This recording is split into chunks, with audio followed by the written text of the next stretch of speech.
evening. Welcome to the July 9th Zoning Board of Adjustment meeting. The Goffstown Zoning Board is an elected board of 5 members and up to 5 appointed alternates.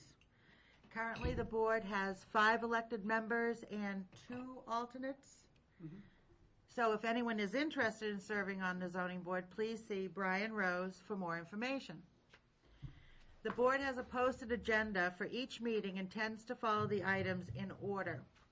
The board will open the public hearing on an application to receive testimony from applicants, abutters, and affected parties and ask questions about the appeal.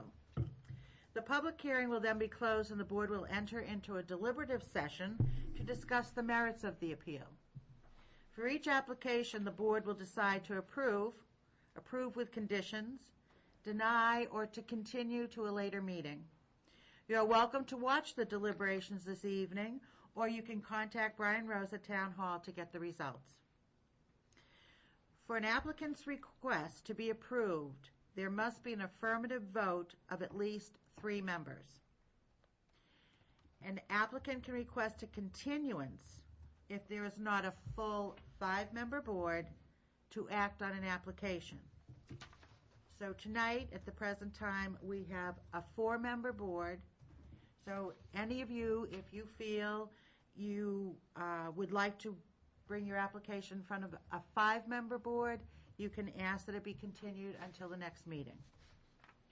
If you are aggrieved by a decision made by the zoning board tonight, you have the right to appeal to Superior Court. However, before appealing to Superior Court, you must request a rehearing with this board to preserve your right to appeal. Rehearing request must be filed within 30 days of the decision and state all reasons why the decision was illegal or unreasonable. Failure to request a rehearing may forfeit your ability to appeal to Superior Court. Having stated that, I'd like the members and staff to introduce themselves. Leonard Stewart, Vice Chairman. Kathy Hooton, Chairman. Gail LeBrec. Vivian Blondo. And I'm Brian Rose, Planning and Zoning Administrator. Okay. Here we go. Approval of minutes. Do I hear a motion to approve the minutes of June 4th? I'll move that. Yeah, I'll second it. Okay, we have a motion on the floor to approve. And seconded, all those in favor say aye. Aye. There being 4 ayes, the vote. I wasn't here. Oh, you weren't here? Okay. I wasn't here. Abstain. And, okay, no. Right. So we have 3 yeses, 1 abstention. The minutes are approved. Our last meeting, I see it's not on the agenda. We have the minutes to May 14th. Did we? I don't think we approved those the last meeting, did we? Because it was just the 3 of us. Okay, that's right. I think we did continue them. All right, so. I thought you did do the minutes, but I thought that it was decision on Kathy Champagne Yeah, that was my you had recollection. deferred. Did we do the minutes? Okay. I made the motion to approve. Remember, You know what? Why here. don't you sometime, In May, yes, I was. But would they be in the You minutes? weren't here in June to approve the May minutes. That's right. So I said, if you want to approve the May minutes now, Oh. I'll make a motion. Would it be in your minutes from last if they were approved? It would be here, maybe. Okay. Let me check. We're doing a little house cleaning right now. What was it, June 4th, right? Yeah. March. No, we did. Okay, we did. You're right. I'm Okay, sorry. so we're all in order. We've got all of our minutes up to date approved. So here we go. Okay. The first public hearing. Mark Carignan, applicant owner, is seeking a variance for a proposal to convert an existing single-family house to a duplex. The variance is needed because the lot is only a half acre in size and has 100 feet of frontage, whereas Section 4.3 of the Goffstown zoning ordinance permits 0.8 dwelling units per buildable acre maximum density with the additional requirements that 2 family dwellings are allowed where a lot has 3 acres and 300 feet of frontage, or otherwise meets Section 4.3 Table of Dimensional Regulations. The property is located on 4 McFarland Road, map 42, lot 74, in the agricultural district. I'll entertain a motion on regional impact. I'll make a motion that the proposed development does not have regional impact. Second. Okay, all those in favor that thinks that this doesn't have a regional impact, say aye. Aye. Aye. Opposed, abstained, there being none, the motion carries, there's no regional impact. Mr. Carrigan. Welcome back. Thank you. Good evening, everyone. Thank you very much for hearing my request again. Hopefully we can have things a little more clearer.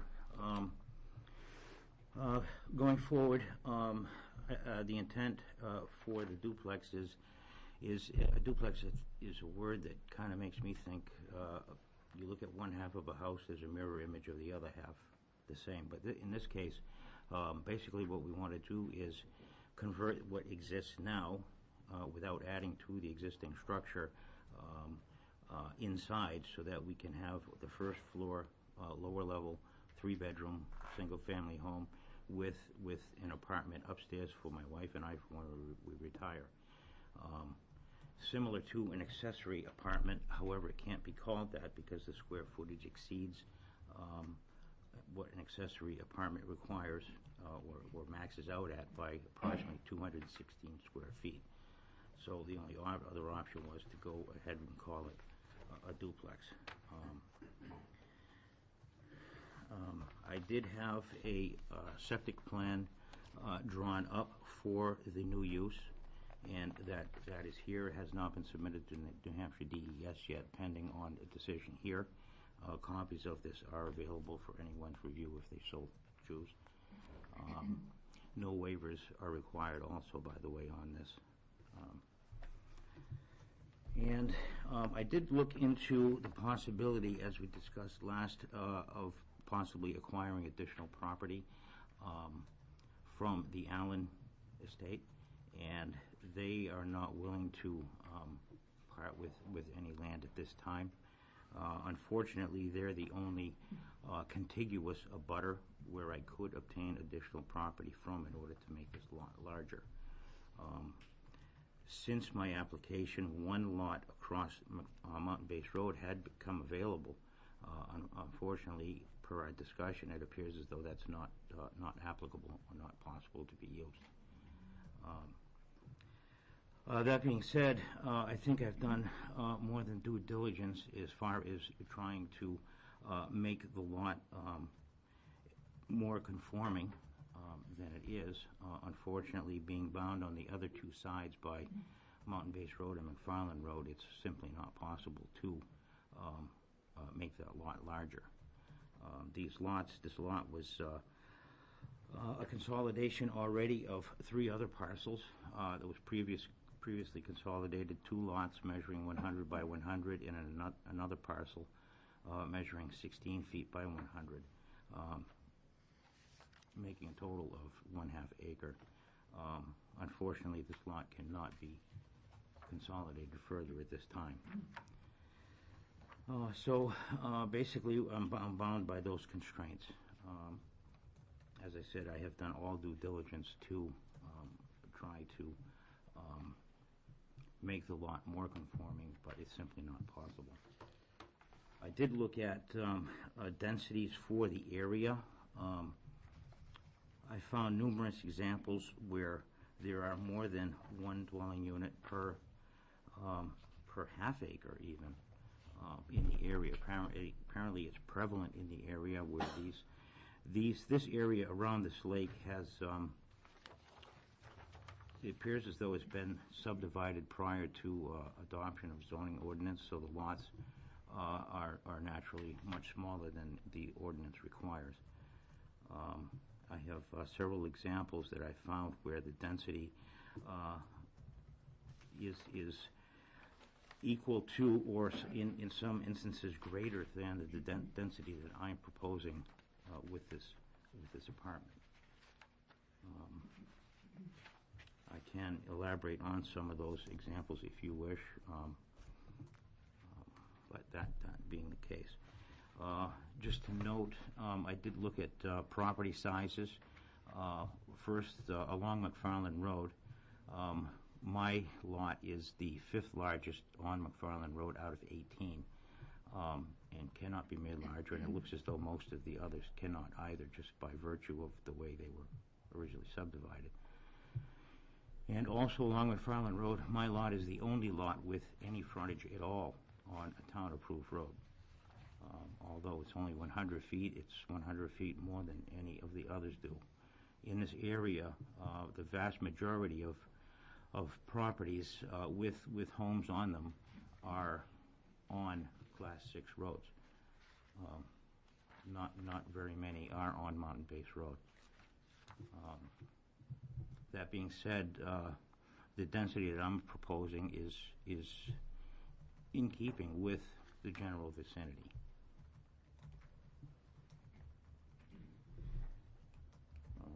And as I cited in last month's meeting, my proposal, I did find some supporting items in the Goffstown Master Plan update of 2006.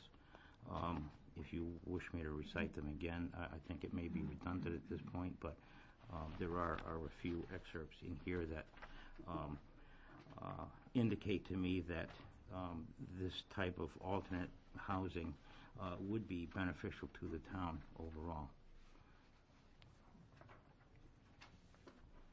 If there are any questions, I would be more than happy to do my best to answer.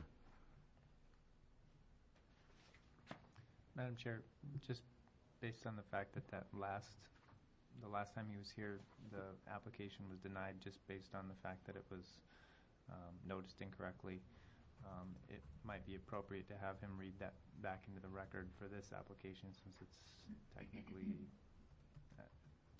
Have him read what back into the record? what he had mentioned about the master plan, what Okay. the items he found in the master plan. Sure, I'd be happy to.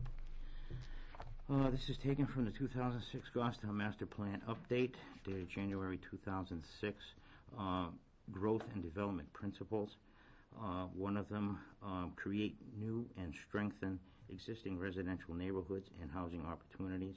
Provide a diversity of affordable housing types throughout the community. And goes on for goals under HOU 1. The goal is encourage housing which provides greater benefits to the community than it requires in services. Objective to open new markets for different housing types. Action HOU 4. Review existing zoning code to identify unintended barriers to mixed use and multifamily housing. The town should consider if any aspects of the current code inadvertently provide an advantage towards single-family suburban-style housing over other types of housing.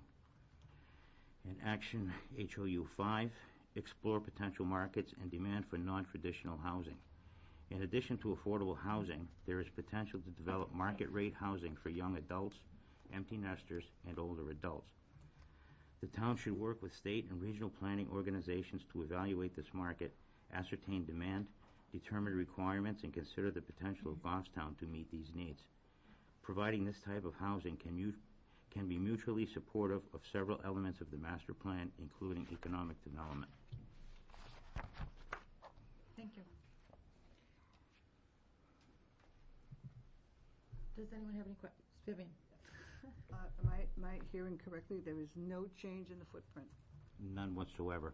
The only thing that I will say is that in order to allow for lawful ingress and egress on the upstairs, a staircase will have to be added to the front.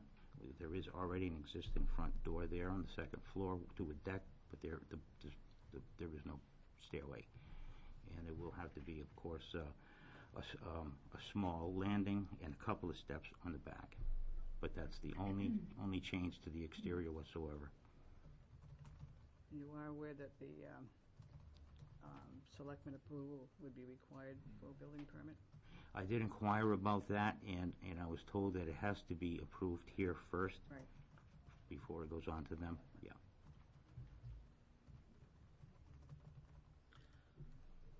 How many bedrooms does it have now? Right now it has 3, and there is one that my wife and I use. It's an extra room that we use as a bedroom, but technically it's a 3-bedroom home. And how many bedrooms is it going to have when this, if you were to do this? The downstairs will have 3 bedrooms, the upstairs will have 1. It's a total of 4. And the square footage of the proposed addition upstairs is how many? It's approximately 868, 870 square feet. But bear in mind that already exists, it's just a matter of converting it. You're essentially talking about an internal reconfiguration other than adding the stairway. Correct. The ingress, egress, no other outside changes on the building then. None whatsoever.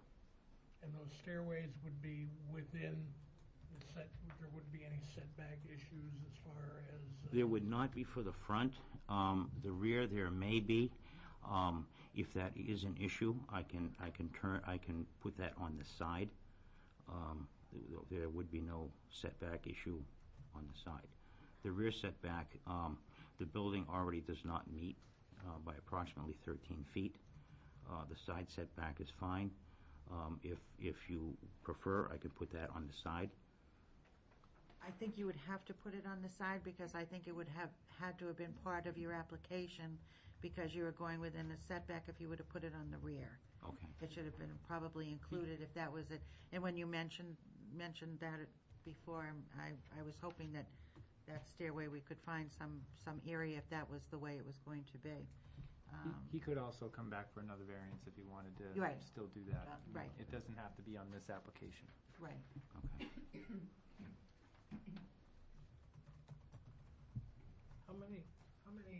What would be the total number of persons, adults and children occupying the property if you and your wife decide to move in your retirement? The total number would be 8. That would be my wife and I, and we have a son with disabilities. And also my daughter would live downstairs with her husband and 3 children. So the total would be 8. And that is what the house supports at this time as well. My wife and I do not live there full time. We live there approximately 50% of the time. There wouldn't be any substantial change in vehicular traffic in and out? No.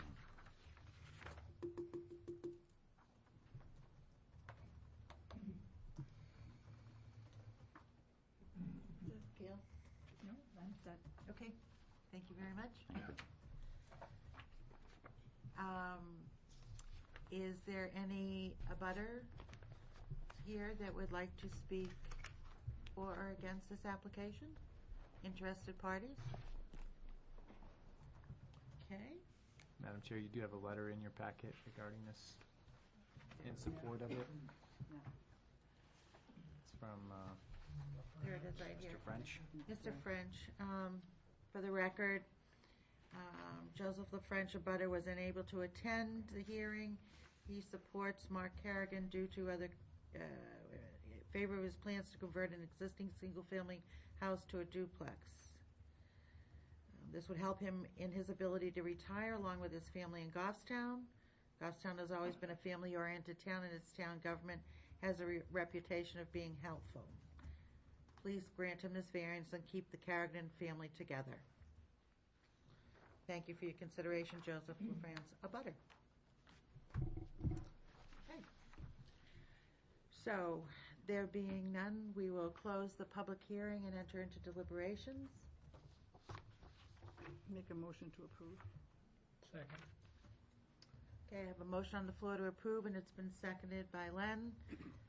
Is there any further discussion? Well, I think a couple of the things Mr. Carrigan cited, particularly with those master plan goals, make a great deal of sense. I think to apply current densities to some of these pre-zoning lots, you're advantaging single-family suburban housing there, and I think it makes sense in this instance. even though it increases the nonconformity somewhat, to grant this, because of that, I think it furthers that goal. I think if you go on McFarland Road, you'll see that there's non-conformity No. lots. No, no. So, I mean, So it, regardless, he would have to go, everybody has to go for variance on that road, so. right. And it conforms to the neighborhood, basically. Conforms to the- yeah. It conforms to the And he neighborhood. does have some frontage on a Mm. Class 5 road, which I think works in its favor also. He's And I gonna- think it is important that he is not expanding the footprint of the house. That's right, very I think that's a important. very important issue here, that there is no expansion. And I, again, as Brian did state, if he does want and needs to put a stairway on, he does have the option of putting it on the back with a variance or putting it on the side without a variance.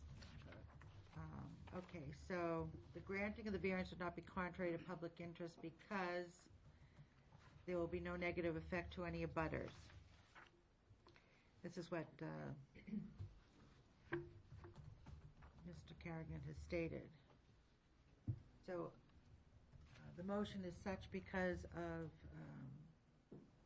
that we're looking to grant it because it conforms with the neighborhood and that There's no there way is a to- hardship that, based upon the fact that it is a parcel of land that was subdivided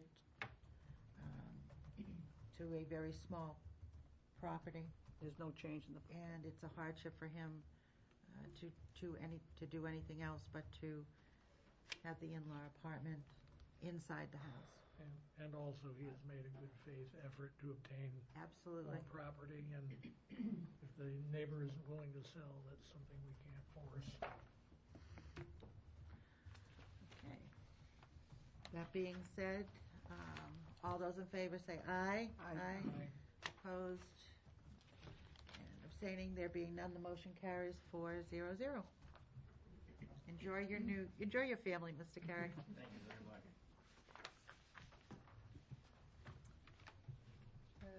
Okay. The next one.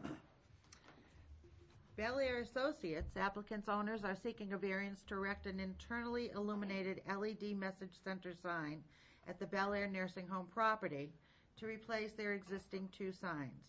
The variance is needed because the proposed sign is located as close as 60 feet to the front property line of abutting lots in the residential 1 district that are across the street and as close as 90 feet to a lot in the residential 1 district that abuts this property to the west. Whereas section 663 requires that internally illuminated signs within 250 feet of a residential R1 or R2 district boundary only be illuminated by a shielded external white light. No internal illumination is permitted. The property is located on 29 Center Street, map 28, lot 17, in the commercial district. I will entertain a motion on regional impact. I'll move no regional impact. I'll second. All those in favor say aye. Aye. Aye. Motion carries 4-0-0. Now, who is here on behalf of Bel Air? Robert Lennox? Good evening. Good evening. My name is Robert Lennox, and I'm the administrator of Bel Air Associates, Bel Air Nursing Home. And I come to the board tonight to ask permission for a variance to replace our 2 signs that are aging and in need of some repair with something a little bit more state-of-the-art, a little more appealing, and much more energy efficient. I have a couple of handouts. I don't know if it's appropriate to.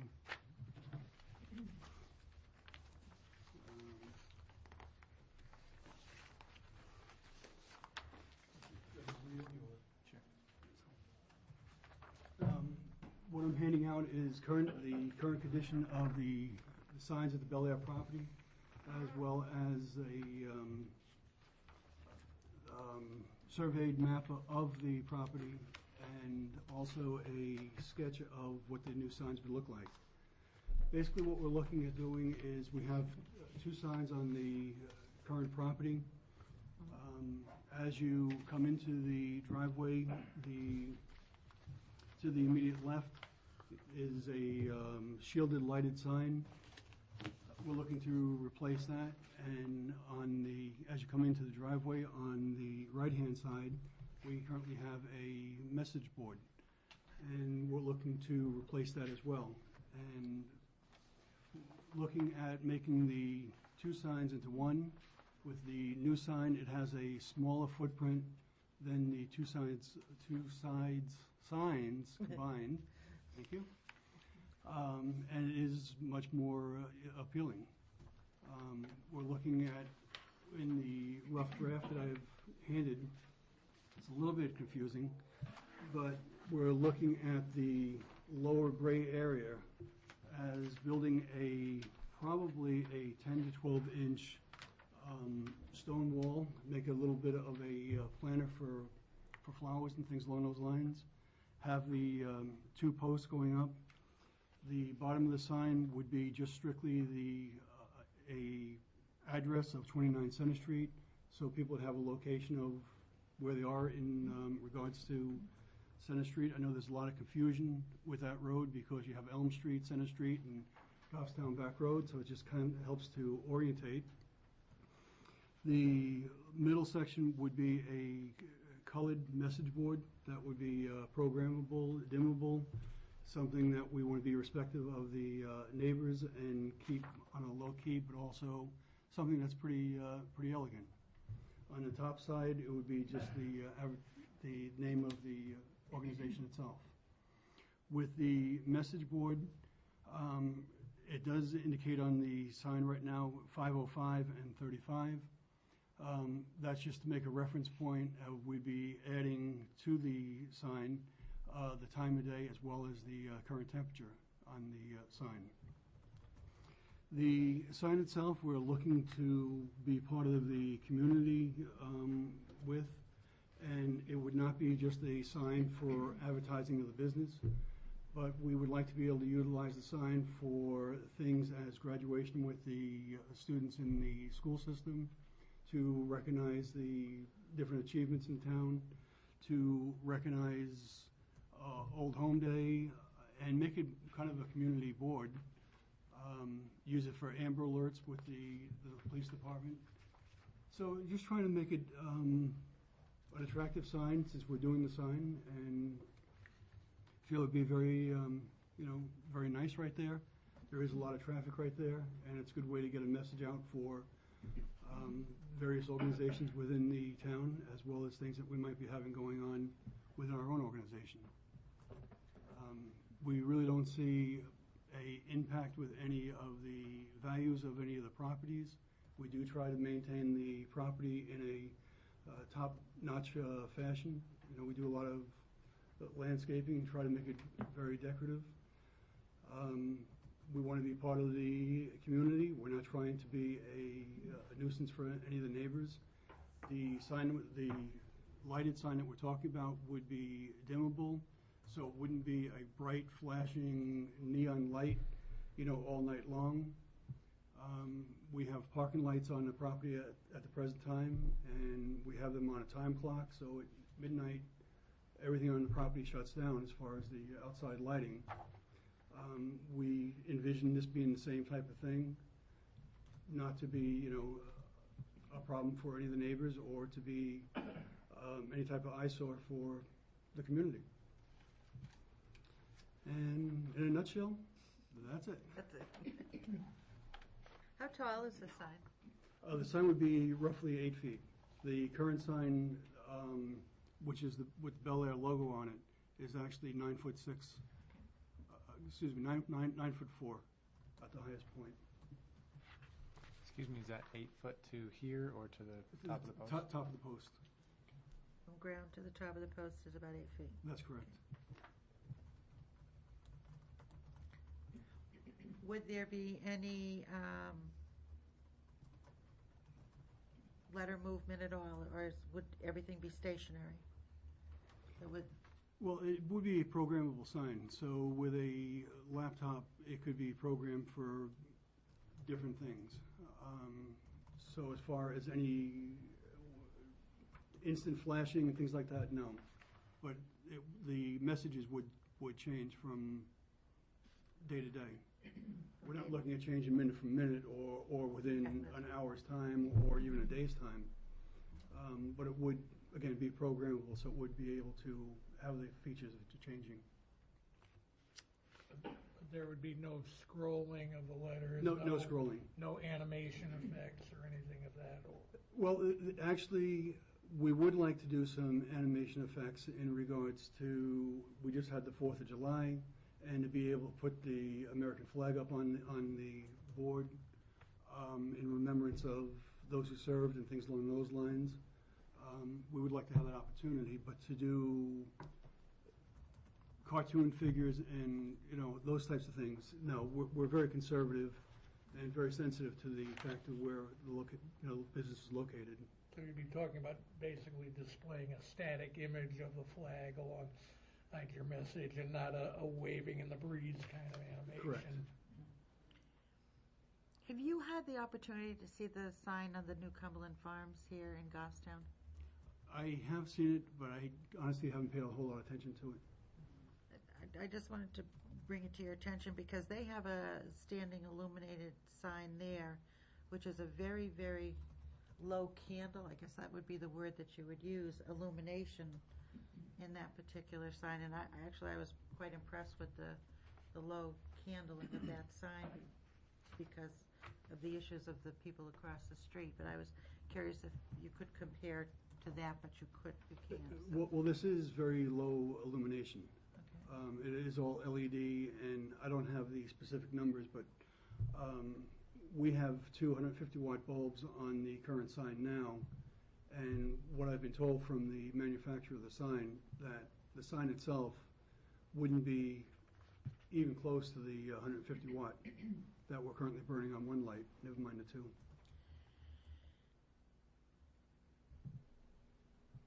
On this sign, what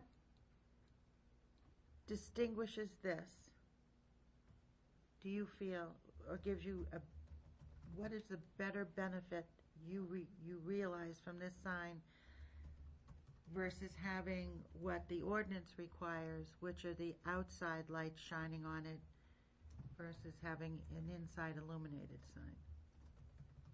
Well, we see it as the benefit of, we have the flexibility of changing the messages electronically and making it available to the town and some of the agencies within the town. Just being a little bit more energy efficient as opposed to the LED compared to the current lighting. It's just really state of the art, and it's something you don't have to trudge through the snow or to change the message on it. It is going to be controlled through a laptop inside the building, and it's quick to change. Are you the sign changer? I've done it more than once. Vivian? I really hate to say this, but your sign here tells me I want to see the place. I want to see the place. Community living, yada, yada, yada, yada. This is where I want to be. This sign here tells me it's commercial. Why do I want to go to a commercial place? I wish that they would not take the community effect out of this sign. I mean, I know it's your prerogative how you're going to do it, but I've been traveling this over 45 years, and that sign tells me it's a community home. It's a nice home. It's someplace you want to be in. This one tells me how much commercial am I going to, So I'm just giving you as my personal opinion how I feel about this sign. Well, we felt the very similar way, and we do need to do something with our signs because they are aging and need some maintenance. And that's why we were thinking, but having the little stone wall underneath it with a flower garden underneath it might soften that a little bit. You're in a nice little village. We are a nice You little come up village. with the commercial Bel Air and and it's not even a huge print unless you're going to have something bigger. I like the fact that you have that scroll on the top, that little bird, and love makes a difference. All that's removed, but that doesn't mean I don't I'm not gonna approve it or disapprove it, but it means, that's my feeling. Well, I certainly appreciate that, and, you know, we are trying to be a good neighbor within the town. We're just trying to find something that's gonna be a little bit easier to maintain, but Yeah. still be somewhat attractive and be a benefit to the community as well. I understand, just,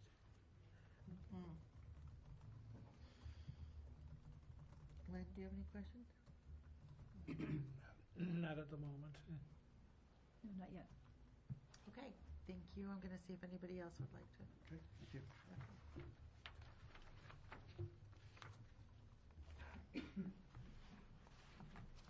You have a very nice nursing home. Thank you. I understand they have pretty good food there, too. I've heard that from a lot of people, too. It's kind of a special place. and It it's- is. It's one of the last freestanding nursing facilities in that we're not part of a corporation. It's a family-owned organization.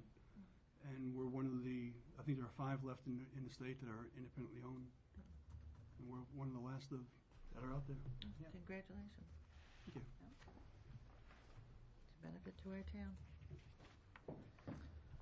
Thank you. Are there any abutters? Okay, sir, you did have your hand up first. Would you like to come forward and state your name? Mind if I see the drawing that, or the piece? Sure. You want to Yeah. pass that over to him? Here's an extra one. Thank yes. you. Here's one for you. Oh, you already did. We got it in. And could you state your name? Yes, and- Glenn Keane, 30 Center, Could you Glenn spell your last- Keane, Keene. Thank you. 30 Center Street. I am directly across from the nursing home. And I will say they do keep a nice look. It is manicured, and I appreciate that. I've been there for a couple of years. I've been trying to clean up my property since it was the old Pear Farm. And I've been down here before and met Brian.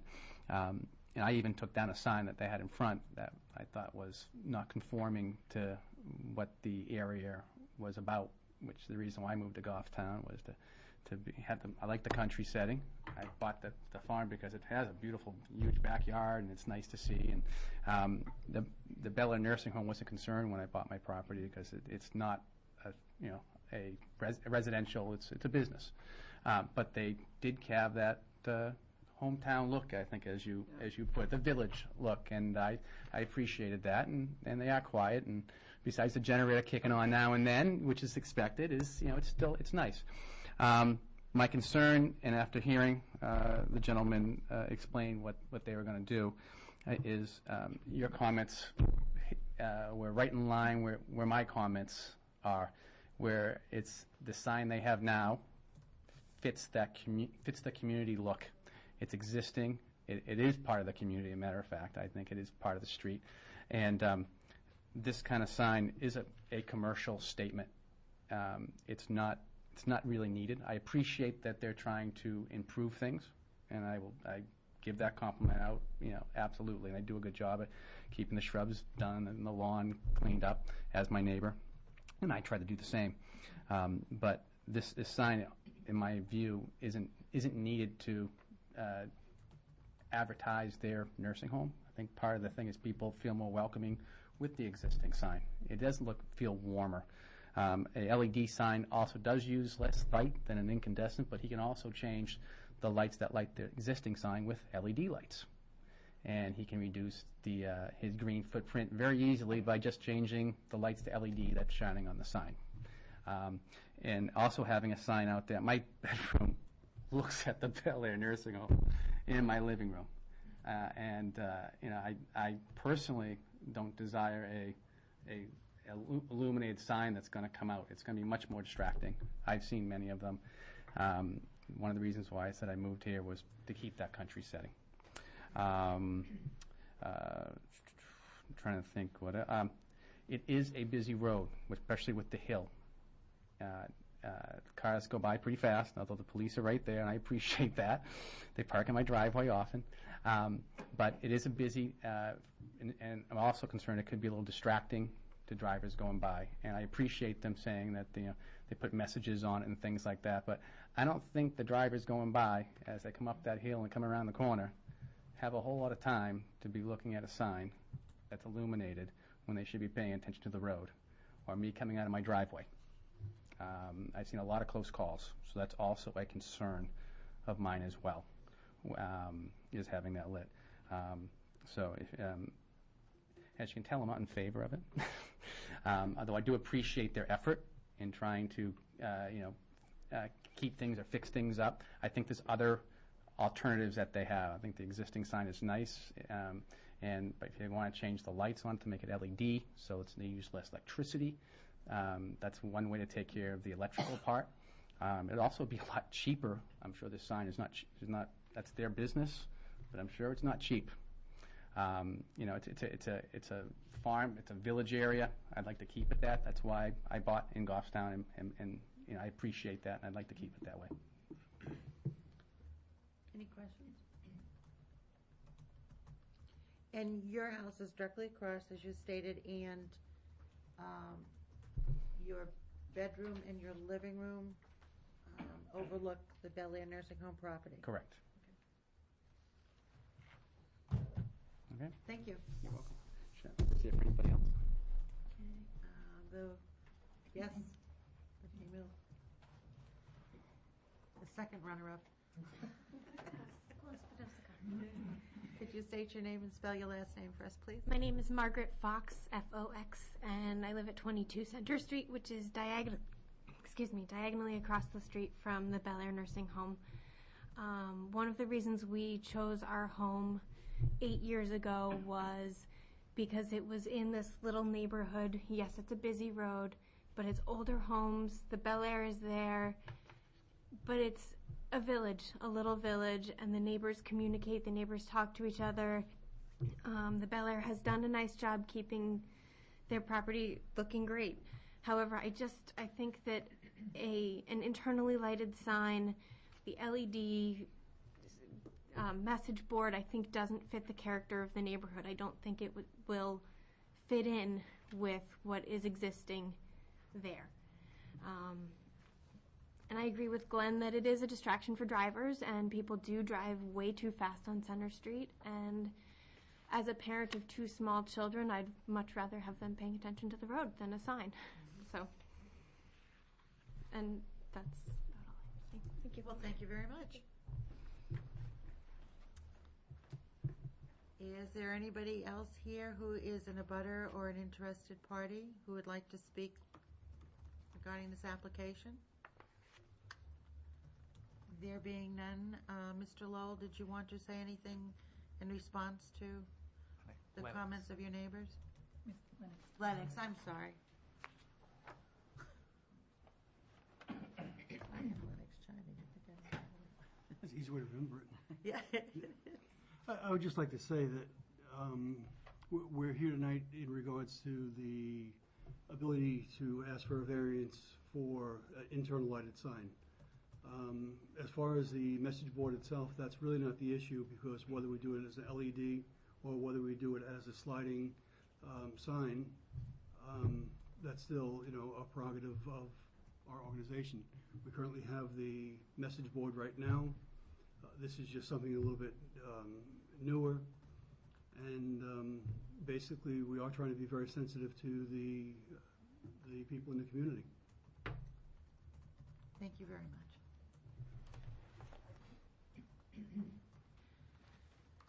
With that, there being no other comment, I will close the public hearing, and we will go into deliberation.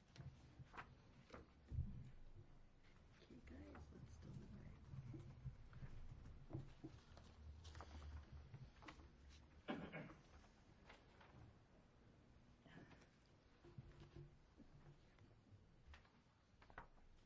My biggest concern is the neighbors. Those that are in very close proximity have come forward to show concern or express their concern about the light shining in their property or into their windows, bedroom especially at night till midnight. I think that is a little bit too much for my liking. And although I agree with the comments about the style of the sign and that the existing sign now really reflects more of community, what is in the village, I'm not sure that's up to us. What they propose, or what they would put there beyond our approval of a lighted sign if we were to grant it. I'm not sure the design is up to us. And I would just voice, my concern is also the LED lighting, given the nature of the residential area surrounding it. You know, if you look over on this side of the lake, it's a different situation along Mast Road where you had already existing very busy commercial area with a lot of lighting, and I'm just concerned about putting LED internally illuminated signs when if you travel the whole length of that road from the Manchester line to Route 114 at Sully's, there are no other signs of that type that I can recall.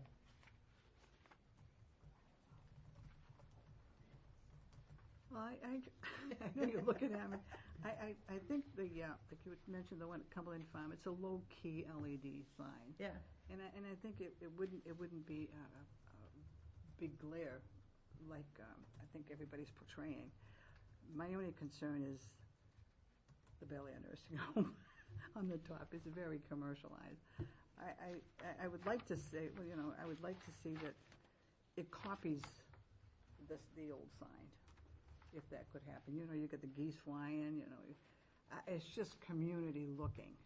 And this looks so, I don't know who did the drawing. And we can't I don't discuss think really it's the the design, design. it's I know not it within our isn't. purview. But I don't That's think the illumination, I don't think it's going to be that harsh.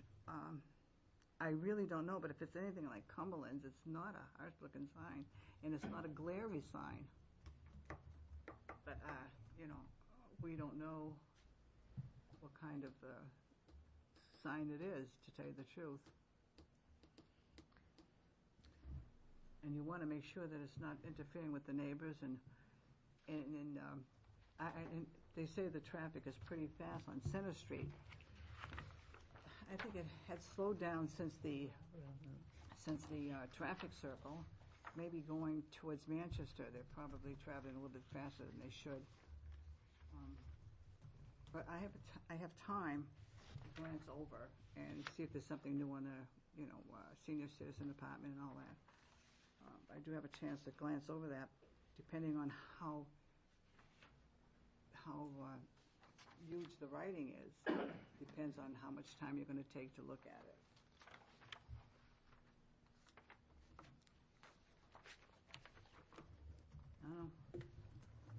Okay, let's go through them. The granting of the variance would not be contrary to the public interest because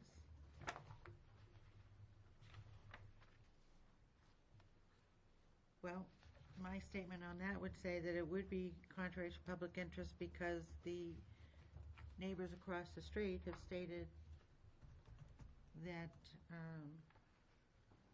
they're not interested in it, particularly the illumination of the sign.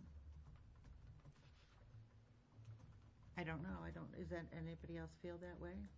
Yeah, I wish, in a way, that whoever did design the sign or is putting the illumination on could answer the questions that we do have about, you know, how bright it's going to be and. Would you want to continue this? To get that more detailed information as to what the candlelight and what the illumination would be, and also give the opportunity for the neighbors to know more about it? I know I'm sitting on a fence. Yeah. On it, to be honest with you. You know, you ask for opposition or you ask for comments, and the two neighbors that are the closest to them Right. have given their opinion. And again, we don't know how severe that illumination is. And it's usually when we have someone that comes in for a new sign or something, the sign person is here to explain, you know, the candles and the extent of it. So we have nobody here that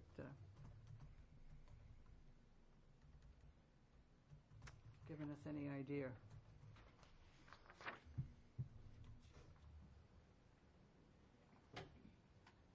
he have any, what do you call it? Graft or draft on it, or from the sign company? Does he have anything? Well, we that- can't bring it in now because we're now into Public deliberations. Public Okay. hearings The public hearing's closed. The only thing we could do if we wanted to ask for that, and if it was crucial for helping you make a decision, was to continue it until the next meeting, then that would be, You can always reopen the public hearing if you do wish to continue it to Right. another. That way you don't have to renotice or anything like that. Okay. You have the opportunity to reopen it if you want to, The next meeting, or? want to continue it. I think it probably would be appropriate to try to go through the rest of the criteria though and, see what else may be of concern.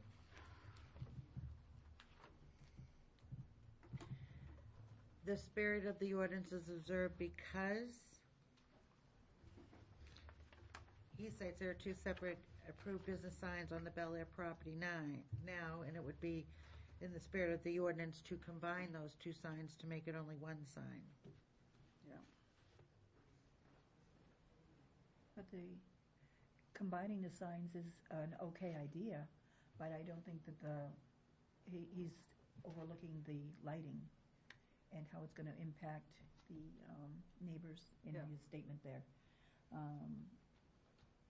And the spirit of the ordinance, the lighting as it is, or as is proposed, I don't think is going to meet the spirit of the ordinance because it is there to protect the neighbors, especially in a residential area.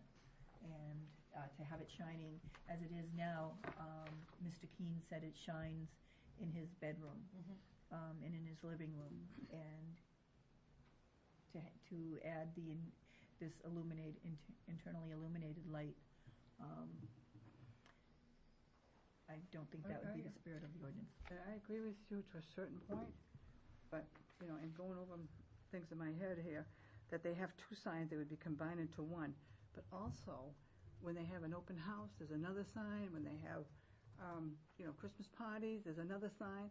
So, they have to keep putting different signs, and I'm still concerned about the illumination. If it's a low-key illumination and they can control and inform the people about what's going on or what's happening, I think it's important for them to have something like this because it's such a, it's a thing of the future.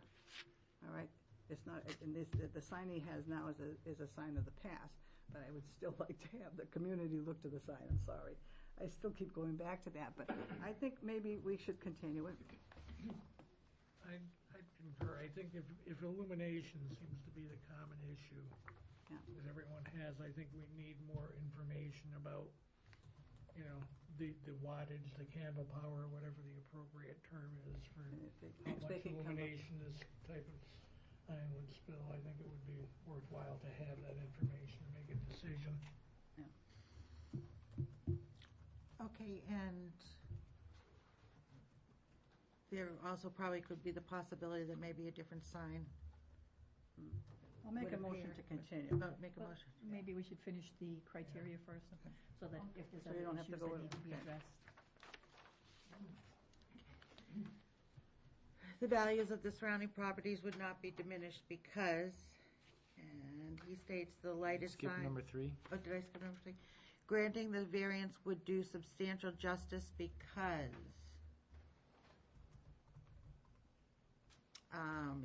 he's not seeking to add an additional signage, but to combine the two existing signs into one.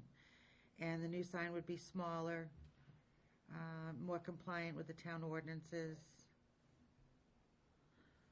And it would be substantial justice because signage of this type is in other locations within the town.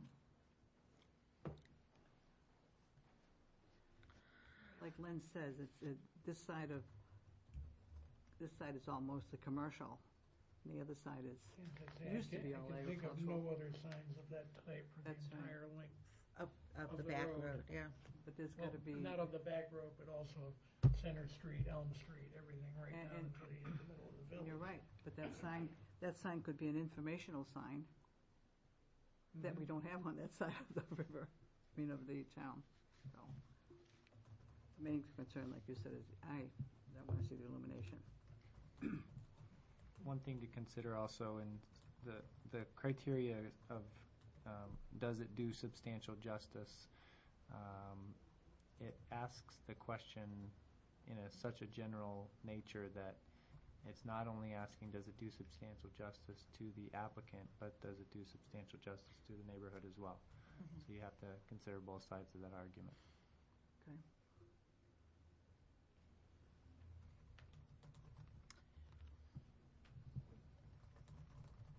I honestly think it's hard to decide whether, on the substantial justice, as to whether it does or doesn't do anything for the neighborhood. It's hard to decide when you don't know really the candlelight of the sign. But I'm just saying that I'm still on the fence on that. But I will say that I am very concerned about the neighbors. Right. I'm very concerned. I'm not going to let that Again, go by. yeah, I'm very going concerned back about the to it shining into the bedrooms. Yeah, There's not substantial justice there if it's going to be shining into the bedrooms. right. And this is a whole different type of light than what's there right now. And shining into the bedrooms, there is no substantial justice. But if the sign, I know what you're saying, but if the corner of the sign, where's that picture of the sign here? Okay. I don't see where it's going to shine into the bedroom, and I'll tell you why. If the sign is on the street and it's like this, right, because you're driving, now, unless their bedroom is over there, see, it's not going to, this sign's not facing their bedroom, from what I see. The post is on the street, by the street, and going towards the nursing home. Know what I'm saying? Yeah. Okay, so you have a sign as you're driving along, and there's your sign this way. Now, how can it shine into the bedrooms? We didn't ask which way it was facing.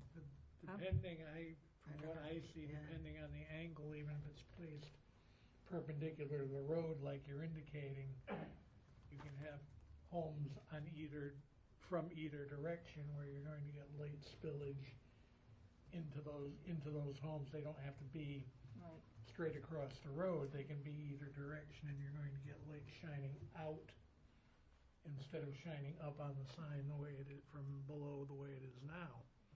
But a sign that gives information doesn't have bright lights. Like I said, my concern is the sign. But I'm saying here, the neighbors that are really concerned are across the street, 20 and 22. I haven't seen a neighbor that would be facing the sign that way or that way. That come up and say, you know what, this is going to bother me. Okay, the values of the surrounding properties would not be diminished because, he stated, the lighted sign would be landscaped and more pleasing to the eye with new technologies. They would replace the two signs. Yeah. I think this is the same issue of illumination that we're Yeah, I think we're it's dealing redundant with on the here. This is previous redundant, is question. that this is, yeah. One other thing to consider, I know Mr. Lennox stated in his testimony that they wouldn't be looking to change it like multiple times Right. a day or anything like that. The zoning ordinance does permit that. Right. So whether they're not looking for it now, they may be able to, they would be allowed to do it in the future if they so change their minds. Okay. Unless the board, for whatever reason, made Made some a type of restriction. condition.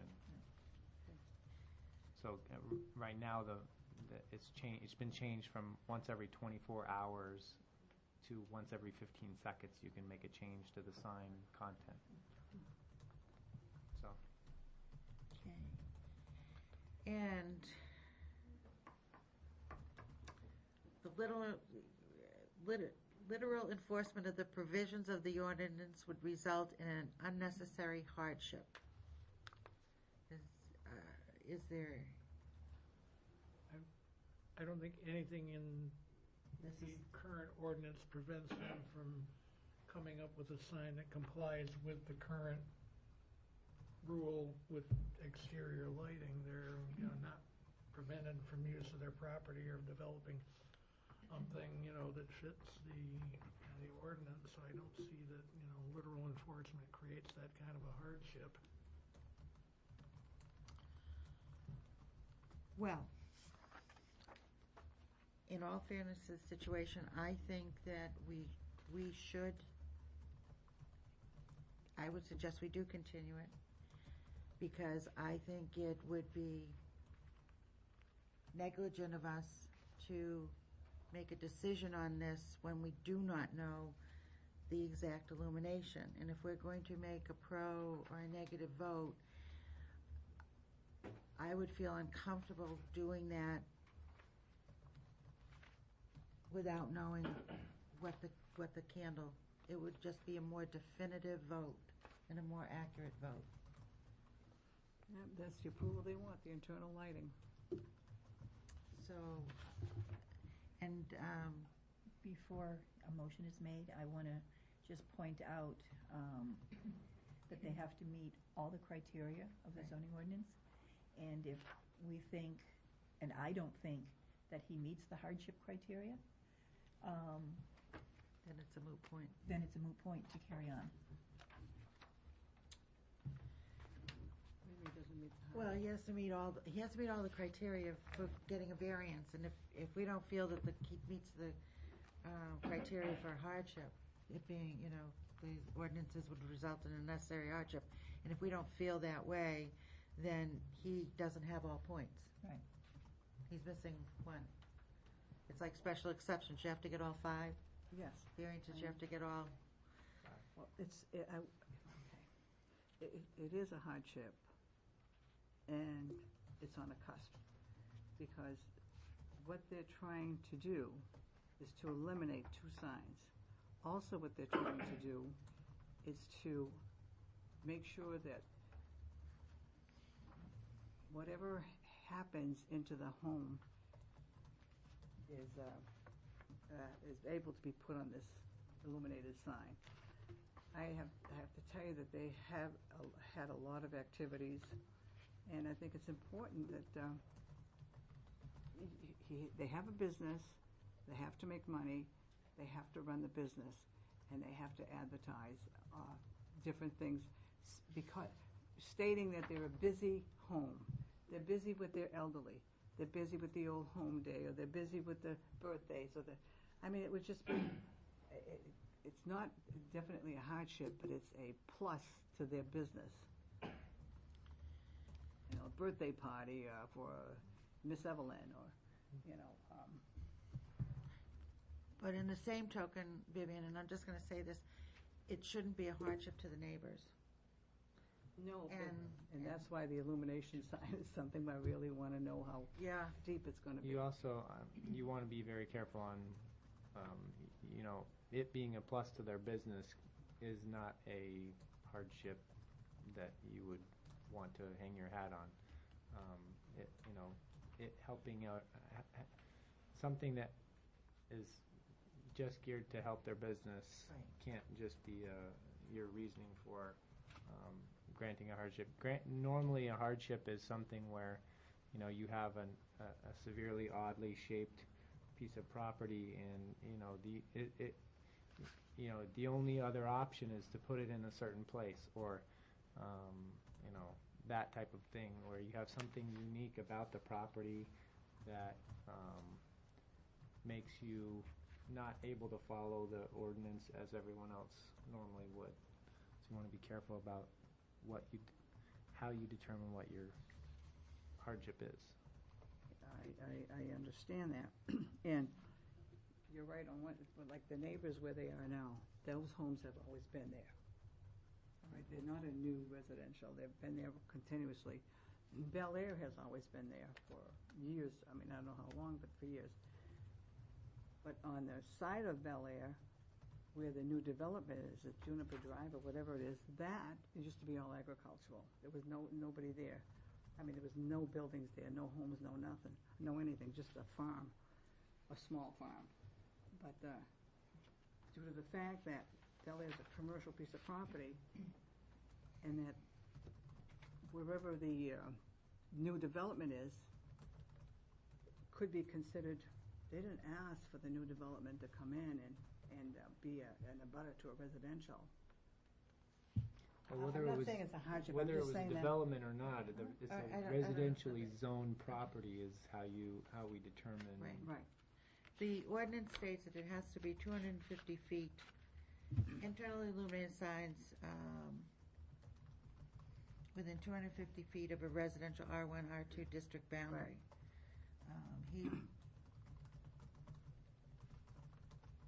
That's the variance that he's going for. Yeah. And how close is it? As close as 60 feet. and 90. 60 60 and 90 feet. That's quite a. That's quite a difference. That's quite a difference. That's a gap. Just at risk of repeating myself, I think I concur with Gail in terms of I can't see the hardship. They're commercially zoned, they have the right to erect whatever signage, is in line with their zoning. They can develop something that is within the current rules, and, I don't see where, complying with the zoning as it's written poses a hardship for them.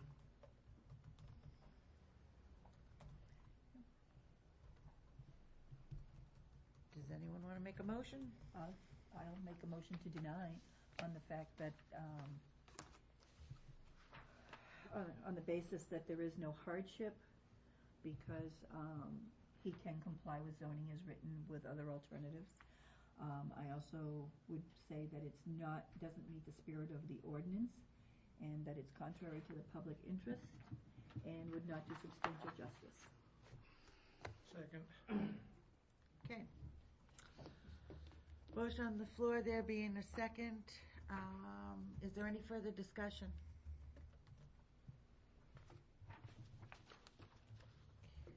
There being none. All those in favor of denying the sign, say aye. Aye.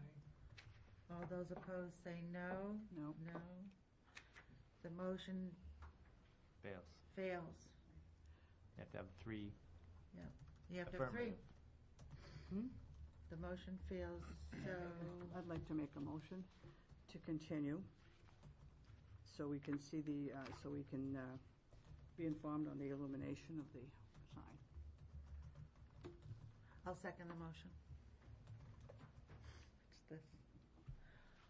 All those in favor say aye. Aye. Aye. All those,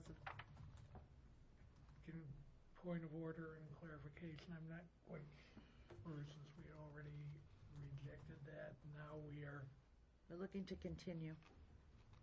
continuing and reopening the public hearing. Yeah. At some, Yes, with requesting additional information More information on the on the illumination illumination of the part sign. of the sign. That's what I'd like to see. all right, thank you. All those, okay, so we have a motion on the floor, seconded, to continue and request the applicant to bring more information regarding the candlelight, the illumination strength,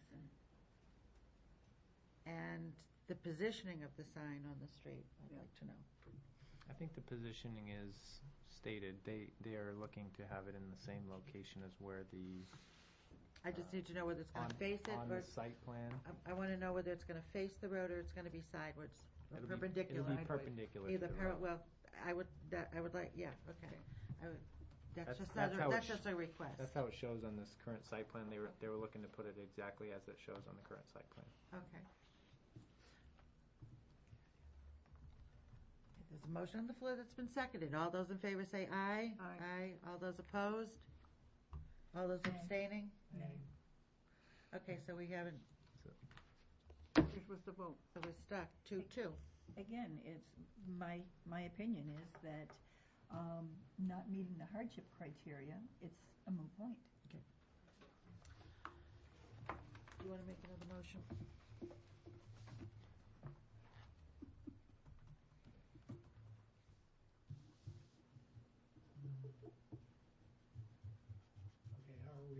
Robert's rules. I will, to move the thing forward, I will move that we reconsider the last motion to continue. Okay. That's, if that motion is in order. Second. You can, under Well, Robert's I rules, you finished- can ask for Second, that, yeah. that to be re-motioned, okay. Do you want any Reconsidered. changes to that motion, or as, No, I think if, in order to Move forward. keep things moving forward, I will move for reconsideration. And basically what Kathy said, request that the applicant come back with more detail about the sign itself, illumination, placement, et cetera. So I move for reconsideration, and I think, and Vivian second. Second. Okay. All those in favor to reconsider the motion, say aye. Aye. Opposed? Okay. Okay, yep, 3-1. 3-1, so we will reconsider the motion to continue with the stated requests Right. to the applicant. can we specify the date we continue it to? To the August meeting. August, You know what date that is? I think it's August 5th.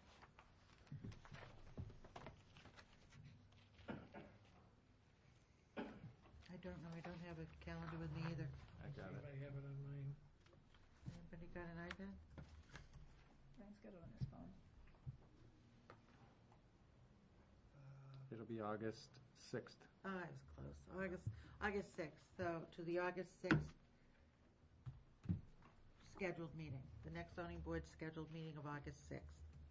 Notices will not be resent out. No, notices will not be resent out, so anybody who is in attendance here who wants to attend, we will not be re-notifying you. So, we have a motion on the floor, seconded to continue to the next meeting. All those in favor? It's already been voted on. Oh, we did vote on it? Okay. And So moved. did the board decide also to reopen the public hearing, or was that part of the motion? Yeah. Okay. It was just a reiteration of the previous meeting, which included that. Okay, so that's where we are. We're going to continue this until the next meeting. You will not be notified again. We are looking for the strength of the illumination in the sign. I understand it's going to be going parallel to the street. If there's anything that difference for that understanding, I would like to know. Perpendicular to the street. Perpendicular, not parallel? Okay, Right perpendicular. Right angle. And I think that was the only, that was some of the concern that we have. So if you could bring that with you at the next meeting, we'd appreciate it. Thank you all, have a good night. You too. Mr. Lennox. Thank you. Okay, signs. Okay, Christopher and Jessica Meeks, applicants' owners are seeking a special exception to raise 6 chicken hens on the property, whereas Section 312, Table 810 of the Goffstown zoning ordinance, Table of Accessory Uses, lists the raising and keeping of poultry as an accessory use permitted by special exception. The property is located on 28 Heald Street, map 14, lot 37 in the residential 2 district. Is Christopher and/or Jessica Meeks here? I do want to make note for the record that I know these applicants. We attend the same church, but I'm not going to recuse myself either. Okay. There's no need to do that. Okay. So thank you very much for bringing that out. Welcome. Hi, thank you for seeing You us. must be Christopher and you must be Jessica. Yes. No, the other way. Different tonight, huh? Okay. Please tell us why you're here. Yeah, we are seeking an exception to raise 6 hens in the rear of our yard. We have the frontage of our property is 100 foot on Heald Street and 150 feet on Pine Hill. And so we're seeking to have the coop be in the rear of our house, which is right at the 100-foot mark. It's 100 feet from the rear neighbors, and then it's approximately 50 feet from the other neighbors, Side. besides, Yeah. yes. And then, except Pine Hill, which is the street, but, Except what? Pine Hill except is- Pine Hill, which is a street. Street, okay. We plan on using a coop with a whole pen of, Yeah. with, ceiling, floors, walls. We're not gonna do free range, or we're not gonna let them roam in the yard and get out and bother the neighbors. We have no intention of having a rooster. Kind of the reason why we wanna do it is for the eggs, the better tasting eggs. We want our kids to be raised, handling chickens and other animals, and we think it's a good learning process for them for responsibility and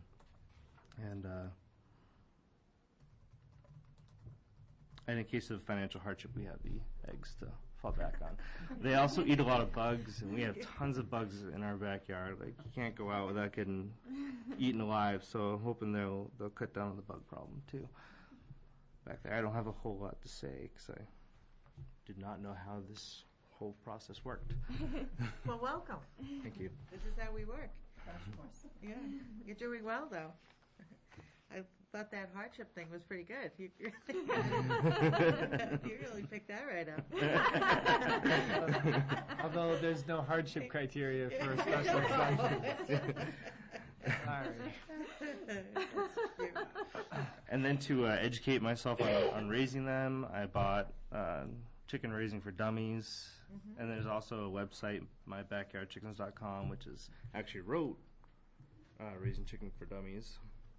And so I've been doing a lot of research on there on how to take care of the waste and UNH has a lot of better management yeah, practice I did see that too. information. Yeah, I did see that as well. And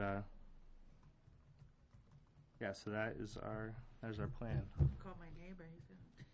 And some of our neighbors are even holding on to egg cartons for us too, really looking forward to the eggs. So. Tell me a little bit about your property. Looking at the aerial, it appears that you've got vegetation both at the rear. Is there vegetation on the side? Not Pine Hill, but what's on the other side? There's Heald, which is the front-facing road, and there's Pine Hill on the other side. And then what's the one that's on the other side? down here beyond the? Oh, that would be Holly? the big oil tanks on Heald Street was there, and then Heald it's and Holly? then it's Holly Street just Holly. past that. Yeah. Okay, that's- Yeah, we have a lot of vegetation in our backyard. Is there vegetation that separates your property from this house on Oh the yeah, back of this I have a house on forest. Holly We have a Street? forest. I think we're the only forest left in Bernardville. it's only not. forest. If It's you not our Google lot. Map us, we're the forest one. Yeah, it You can see, there is a picture in your staff report that I wrote from, I use Bing Maps to show what the aerials look like from above. somewhat unique property for that portion of Penardville. Yeah, yeah. But the person that had it before us. It's in the never other staff did report anything portion with it. of, right there, yep. Looks like a And you don't jungle. plan on having any roosters? No. No, I value my sleep. We have 2 young children, so that wouldn't work out. They're We growing don't up, need huh? them waking up any earlier. You have enough noise with them. Well, even if say some of our hens got eaten by predators, you can buy chicks for $3. So what need do you need? What need is there to have a rooster? For that. And if you have them enclosed in a pen, completely enclosed in a pen, well then again you don't need the rooster to protect the flock either. Make a nice alarm clock. They don't want the alarm. I No, I don't want that. You're up at 5 a.m. with little kids on the roof. Yeah. No, that's terrible. Vivian, do you have any questions? No, I don't. Gail, do you have any questions? Len, do you have any questions? They want to be chicken farmers. Okay. Well, take a seat, and we're going to see if there's anybody here that's in favor of you or doesn't like chickens. Is there any abutters here? Yes? Would you like to come forward?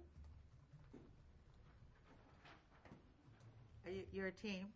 We are. Yeah, they answer together too. Like a jinx. They must be. Yeah.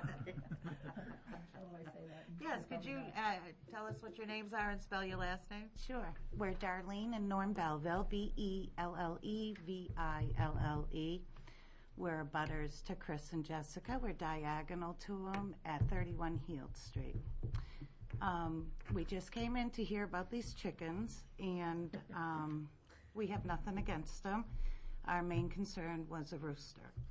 Now that we know that you're not going to have a rooster, this is good, and where the coop was going to be. Our other concern, there was just one little concern, it's minor, was where the chicken droppings, how do you dispose of them? Okay. And that's my only concern. Well, we'll be glad to have them come up and explain to us what's going to happen with the chicken droppings, because I think that's a very good concern. Well, because it's Not such a highly, little one, yeah. It does Yeah. travel. And I just want to open my windows and not smell. I mean, I love farmland, believe me. And I work with a girl that raises chickens, so I'm very familiar with them. Do you eat so, eggs? huh? Do you eat eggs? Yes, I do eat a lot of eggs, and I'll save cartons for them as well. But Norm and I just want to support them. Sure. And let's get that information for you, so Great. hopefully you'll feel more comfortable, and if not, you need to come up and let us know. All right. Thank you. You're welcome.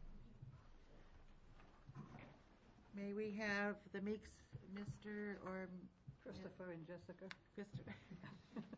Either or both? Obviously, they have a concern as to how you're going to dispose of the waste product. From what I've read, 6 hens don't generate a whole lot of waste in order to make it so you'll smell it as far away. 1 cubic foot every 6 months is what I found. 1 cubic foot every 6 months per hen is the waste. Our plan is to compost it, Okay. and from what I've been reading about composting, you put it in a bin, get it wet, and then you cover it. You can use like a big 50-gallon trash bin, put it in there, get it wet, and put the lid right on it, and it just composts. Okay. And once it composts, what are you going to do with that? Oh, we have a garden. So your better management practice of waste is going to be putting it into like a trash can, Yes. a compost trash can. Yeah, big set rubber to bin. compost it down that is covered Right. to eliminate additional odor. Correct. And then once it has been composted, you're planning on using it in your gardens or sharing it with your neighbors? If they want it, yes. Okay. If they want it. We're also using pine shavings for the for the bedding. You put pine shavings down, and they poop in the pine shavings, and then you put that in the bucket, and that breaks down. And pine shavings break down relatively fast. And would I be correct in stating that if there was any concern of any smell, that you would probably work with the neighbors to make sure that would be eliminated? Yes, you are correct. Yeah. It is stating that. And composting isn't something that we're dead set on. It was just an added bonus. If there's an issue, we can just throw it away. It's not really anything that we're not getting chickens for the compost. We're getting them for the eggs. Right. While complying with any disposal rules that Goffstown has as far as agricultural waste It's a concern. as well. It's a concern. So Chickens. Rhubarb loves chicken droppings. who does? Compost, rhubarb. Huh. Compost of chicken droppings. There's some vegetables you can eat. Yeah, I've read they're high. It's high in not nitrous, but nitrogen and phosphates, and so it's really good for gardening. I think their next question, the neighbor was concerned with where is it going to be stationed? It's directly behind our house, so for them, they're in front of our house. Okay. Yeah, they're over here, Okay. and our coop is going to be here Behind our house. behind our house. With the compost bin right next to it. and like 10 feet of Japanese knotwood growing up in between. Yeah, you can't see it You from can't see it. No, from that's what, the that's what we street were- had because asked there's that. too much growth back there. All right. All right, thank you very much. Thank you. The neighbors.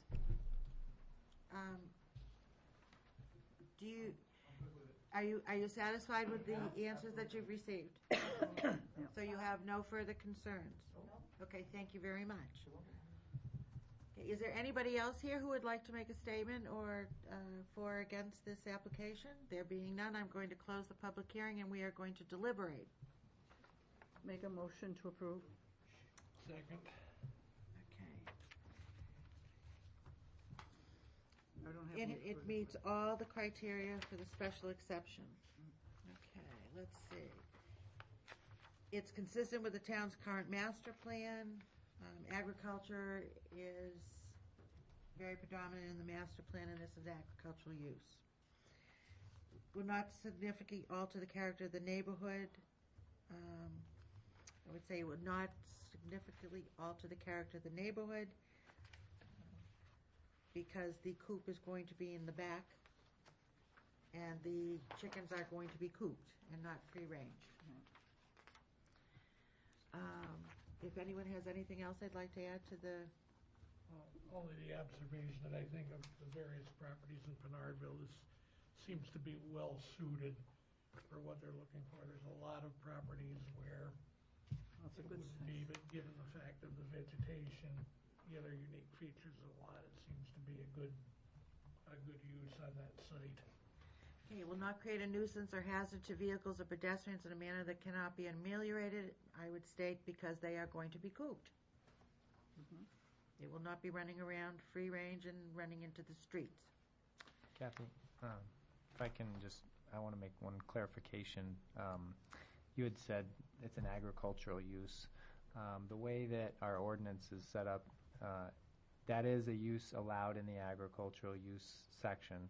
However, in this case, it's being considered an accessory use to a residential use. So it's not necessarily really an agricultural use in this case. I think it's small enough that it's not really agricultural, but it's something that goes along with a residential use, and that's the way our zoning ordinance sort of looks at it. Okay, I was looking for the master plan too, but I agree with you. I agree with you. The proposed location is of sufficient size to allow for adequate and appropriate facilities for the proper operation of the use. I would say because the coop meets all the setback requirements, and the appropriate facilities, I would say, would be the compost container that will take care of the residuals. The proper location is sufficient size to allow for appropriate buffers of this use because it's within the setbacks, again. So based upon those statements that I've made, if anybody objects to them, I would say that this particular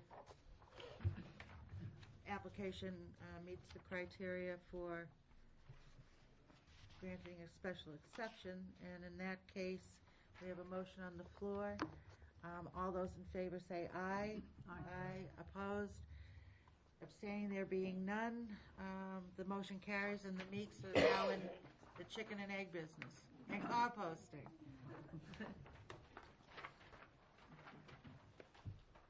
Enjoy. Thank you. Okay, Harold McComas? McComas. Applicant owner is seeking a variance to build a 14-foot by 22.5-foot addition to an existing garage that would be 20 feet from the rear property line, whereas Section 4.3 of the Goffstown zoning ordinance, Table of Dimensional Regulation, requires a rear setback of 30 feet. The property is located on 1 Morrow Street, map 17, lot 59, in the residential 2 district. Mr. McComas? Yes, McComas. Would you like to come forward? Tell us about your application. McComas. Yeah, long O. Just before you do, We didn't do regional impact on the last application either. Yeah, I think you did. Did we? Oh, no, I I didn't don't make a motion, I have don't no recall. regional impact. Okay, well, let's do the last one, just for the record. For the record. No, There w- regional impact on that one. Make a motion for the Meekses. Right, no regional impact. Okay. Second. All those in favor say aye. Aye. Vote carries 4-0. There was no regional impact with the Meekses application. I'll entertain another motion on this one. Move that this application has no regional impact. I'll second that motion. All those in favor say aye. Aye. Motion carries. You have no regional impact. How do you do? Good evening. My name is Harold McComas. I'm looking for a variance to add an extension to my garage of 14 by 22 feet. Unfortunately, due to my house being built at an angle on the lot, to extend that garage will go closer to the rear property line. The existing garage is 26 feet from the rear property line, and my proposed extension would be 20 feet from the rear property line. The extension of the garage, half of it would be replace the existing lean-to attached to the current garage. And I did a drawing of it, and I also have a picture of it. It is a little bit confusing the way I described it, so I have that if you'd like to look at it. So you have an existing garage there now, Right. and you're planning on putting a new garage over where the existing garage is? Well, extension of the garage. So it's a one-stall garage, it'd be a two-stall garage. Okay. Utilizing your existing footprint? No, it extended slightly. Right. Because I'll have a picture here, it'll Okay. make it a little bit Yep. clearer. Several shots of it. There's a carport next to it, or a lean-to, however you want to call it, with a concrete pad.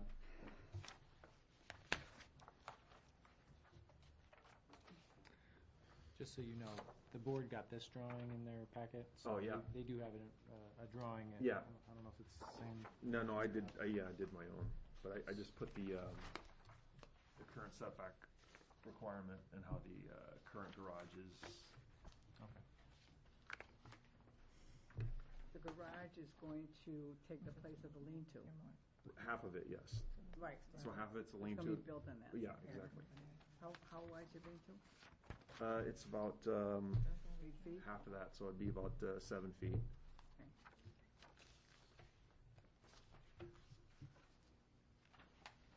7 feet beyond the lean-to? Yes, Carport? yes. Okay, so this red arrow, see? And then if you look at the third picture that I gave you,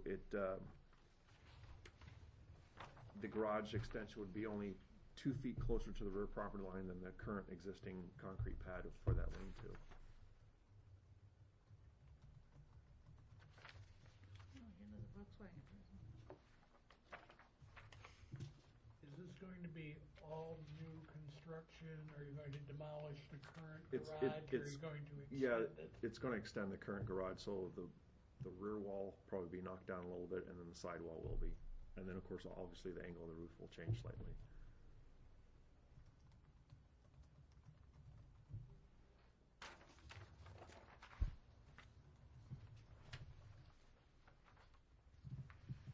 And then the wooden stakes pounded in the ground there, it would be the corners of the garage, for visual reference. So the only, the variance that you're looking for is 10 feet? You're encroaching 10 feet further in the setback? It's 7 feet further. He said it would be 20 feet from the rear property line.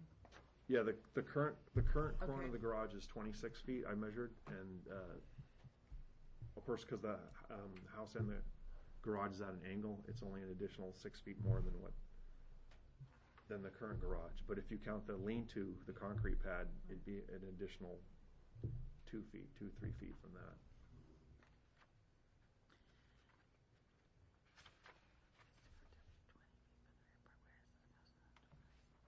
So it's 20, he's 10 feet, he's encroaching 10 feet into the rear property. So he meets the side setback. He just doesn't meet the rear setback. On that side, yes.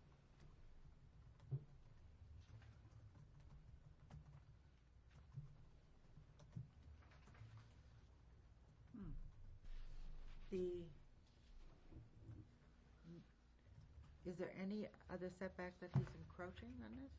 The side setback for his existing house, I believe, is encroaching.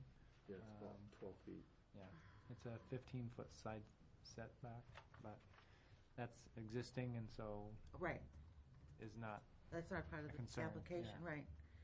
But as far as the application, the only thing that we're considering here is 20 feet when it should be 30 feet.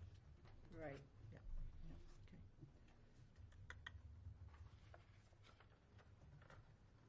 All right, does anyone have any questions?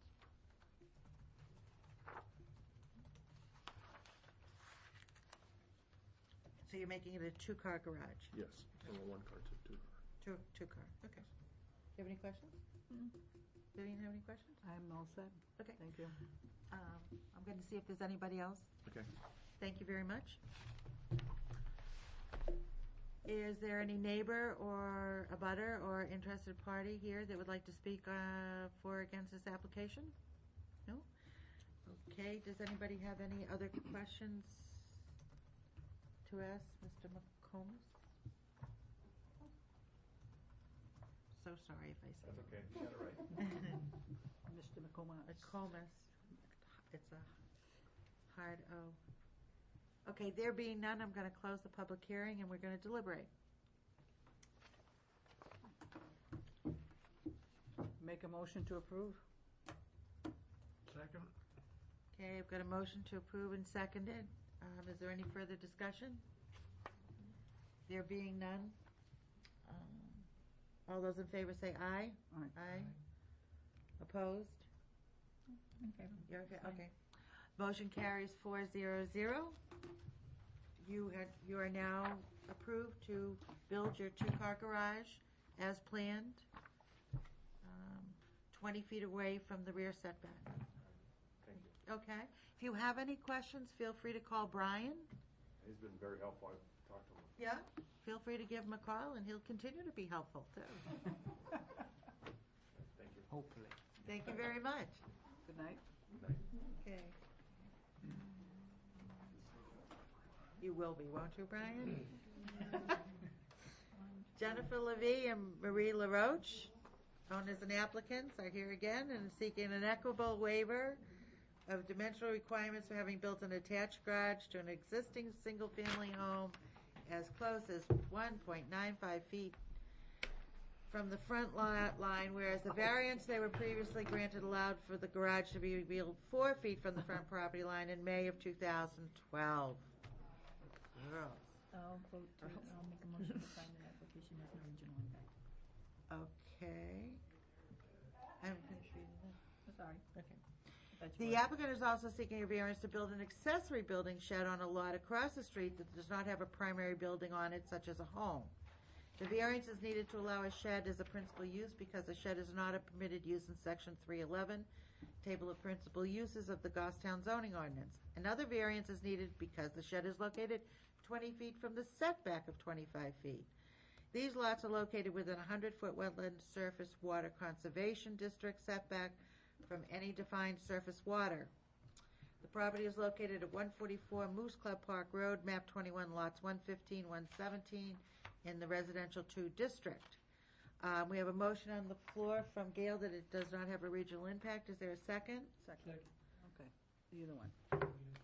Take your pick. We have a motion and a second on the floor. Vivian. Seconded by Vivian. All those in favor say aye. Aye. Aye. Opposed? There being none, it has no regional impact. Welcome. Welcome back. I wish I could say I'm happy to be back. Oh, good. It's so nice to see you, though. Yes, yes. You like yes. coming here, huh? We're old buddies. Okay, so what'd you do? You built something wrong, huh? Okay, wait a minute. I need to know who's who. I'm Jennifer Levy, and I'm Marie LaRoche. Okay. The structure plan we had previously approved with the 4-foot setback from the front property line was not satisfied unknowingly. At no point during any of the inspection process nor the approval process was the property line questioned. We had no idea. We were not meeting what was approved. We went off the previous fence line. One of the things that we came to the last time was we were asked to move it back, which we went back that foot, and we went off the original fence line. We did not know that original fence line was not the road line, off by .1. Or 0.2 feet. No, the original point. 3.8 and not 4 feet. So the original set was already off. As we continued with the structure, we were following where we had taken down the fence line, and later determined that we didn't keep within the 4 feet. Who brought that to your attention? We had a post-construction survey performed. Post. Correct. Post-construction survey. We had some curbing set in front of the shed wall that we were intending on using as a planter, and the neighbor did complain and said there are curbings in the road, and we didn't think it was, so we actually asked Brian to come down and take a look, and at that point, I requested that they a survey of where the line is and if it really was in the road and what was in the road, and possibly, and also to have them show where the structure was for the house, because after looking a little bit closer at their drawing, I noticed that the house wasn't totally parallel to the property line, so it sort of ebbs a little bit closer and closer as you get to one side, and so even measuring from one side, if it were to be 4 feet, it might not be the same on the other. And so I requested that they get a survey done, and that's what you have hopefully in your packet from Ray Shea survey, Sanford survey. Sanford. And that basically shows the dimensions to be at a little less than 2 feet for the 1.9. closest side. 1.95 is in 3.8. Right. So there is an available option in cases like this where it's sort of not caught throughout the process that something wasn't done according to the dimensional regulations, and that's this equitable waiver of dimensional regulations. And that's one of our packet applications that we offer. And it's also in the state statutes that this is an option for people to apply for if something isn't caught throughout the process. And I'll go on record and state that we did do all the inspections and we didn't catch it up front, and I know for a fact that it would be very costly for them to have to try to alter the building or something like that to basically meet the setback requirement. And so I recommended to them that this would be the best option to come to the zoning board and ask for the equitable waiver of dimensional requirements in order to basically make themselves legal. They can get the approval from you. So. I have to say, in doing the Conservation Commission minutes, they also said that it would be better to leave it as is than to disturb the surrounding property and the water and whatever else would be disturbed in the course of doing it. So they were in favor of granting the waiver. I've always been so impressed with your exactness. Okay, so that's the reason for the equitable waiver request. Yes. Okay, the applicant is seeking a variance to build an accessory building, the shed across the street. Isn't that where everybody parked? If it's the board's pleasure, I think it might be easiest to take one at a time on these two applications. They did them as two separate applications, and so I think it would.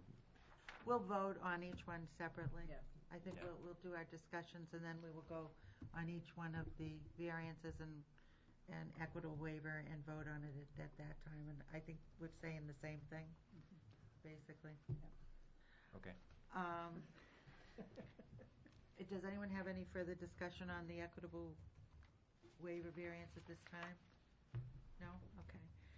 So let's go on to the shed part, the accessory shed across the street. I thought we were going to vote on them separately. I was gonna, at She the was just end, I was saying- gonna, or do you wanna vote on it now? I don't know why. I think I like Kathy, I would rather discuss Let's- both of them up front and then Then vote on, and do then take them separate in order at the, motions okay. and vote on them in order Okay. when we're We're- done. We're pretty easy here. All right, so now we're gonna move right along, again, to the shed issue across the street. It doesn't have a primary building on it, and a variance is needed to allow a shed as a principal use because a shed is not a permitted use.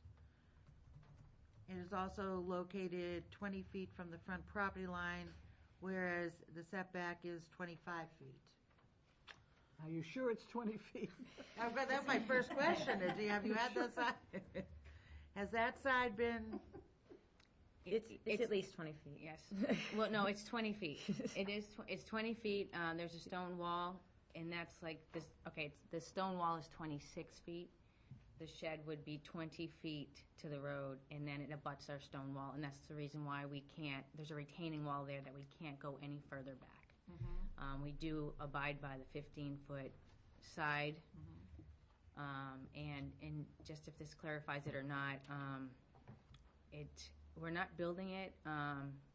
We had to move sheds, and Yeah. so it's there. And so only because It was a small shed that It was on existed the on. property correct, before. and And it's we there. we So we're re- not looking to build it. We had it moved there because we have We had no pellet storage. stove and wood stoves, During and we the- just have a ton of fuel storage that with this garage, this little shed still does help us. So that being the location we picked for it to try to meet the setbacks the best that we could because of the lot dimension that we have. And there is a lot next to us that also has a shed, which is much closer, so it's not like we're not conforming to the area. Can I ask a so question? there's When I was conformity of there, non-conformity? size is the shed? if it's 12 by okay, 6. I'd like to ask a question. When I was there, the shed had been on the other side of the lot. Did you move it to this location now? Yes, the location that's drawn in on this is, it's where it is now. Okay. It's sitting that spot. If we can keep it there, then obviously. The existing shed near the paved driveway is now moved across the street. That is That's correct. Got it. It's my understanding in the last application that the reason that you did all this building on the house side of the property side was so that this shed would be removed and it was replaced with this additional building. That is correct. There was 2 sheds on our property originally. The larger one has been demolished, Right. and obviously the new structure is where overlaps where that was. The smaller one we moved across the street because we had no storage during the construction process During to the just winter. keep things inside something. Right, gotcha. And we found it very useful, so this is why we're applying for a variance. If we can keep it, we would love to still have it as usage for that lot across the street, for stuff that doesn't necessarily have to be in our garage or shed that we do primarily use for fuel storage. And one of the criteria for this whole shed being removed was because of the lot size and the water. And that's why we had to put the driveway in and have that shed removed. Right. This on the other side is not part of that lot. This is a separate lot. It's not part of that dimension. And as we have put the cars in the garage and used the attached shed, there's not as much room because there's cars in the garage than you think you're going to have. And we have found that shed still useful on the other side of the road. I mean, the other option is we can throw stuff everywhere, as as we have, other people do. To conform with your neighborhood? But we don't want to do I'm just that. kidding. No, we would like to keep it. It keeps things more orderly.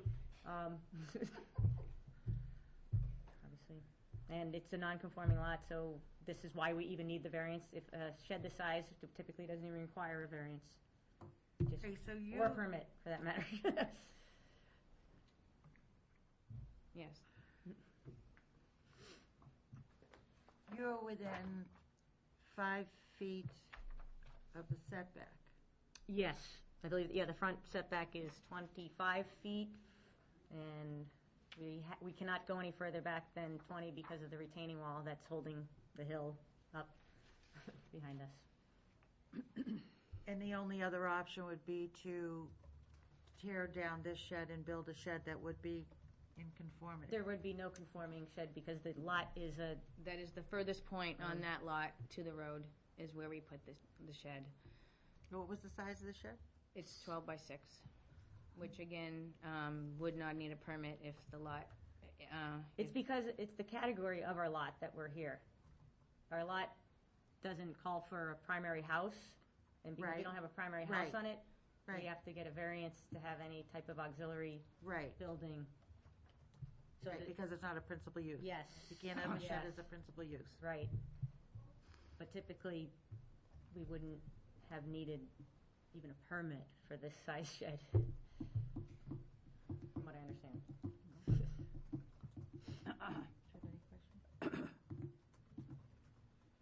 I don't have questions, I have concerns. I have concerns that the, well, I guess it's more for deliberation. I remember them. That's all.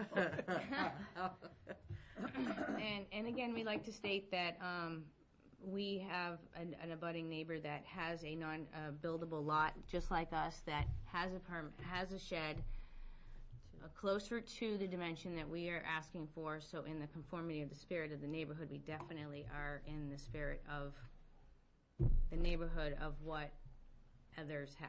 They have a lot that doesn't have a home on it? That is but it has correct. a shed? It's the adjacent, right next to it. Map 21, lot 21, lot 116 has 116. at least one shed on it. At least one, maybe part of another. Okay, getting back to the size of this shed, you say it's 12 feet by 6 feet. That Is is it correct. 12 feet long and 6 feet wide? 6 feet deep Yeah. and 12 feet long.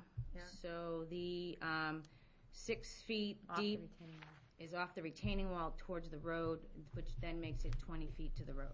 So the only way you could get a shed there within the setback, would it be 1 foot wide? Right. Yes.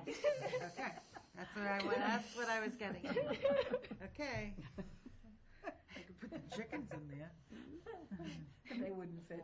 Okay. With 2 by 6 building, you get about 1 inch. Yeah. That'd be quite useful. And, okay, yeah. And the hardship with that piece of property you have across the street as a separate lot is that could you build a house on that lot? It's, well, no, it's mostly a hill, a sandy hill. We have actually asked, before we came to Yeah. last year, one of the things we asked of, you know who,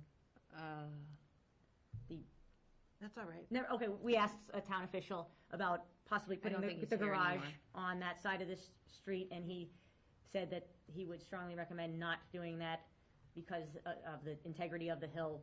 He didn't want to see. Compromising it. Yes, he did not want to see that Right. built into.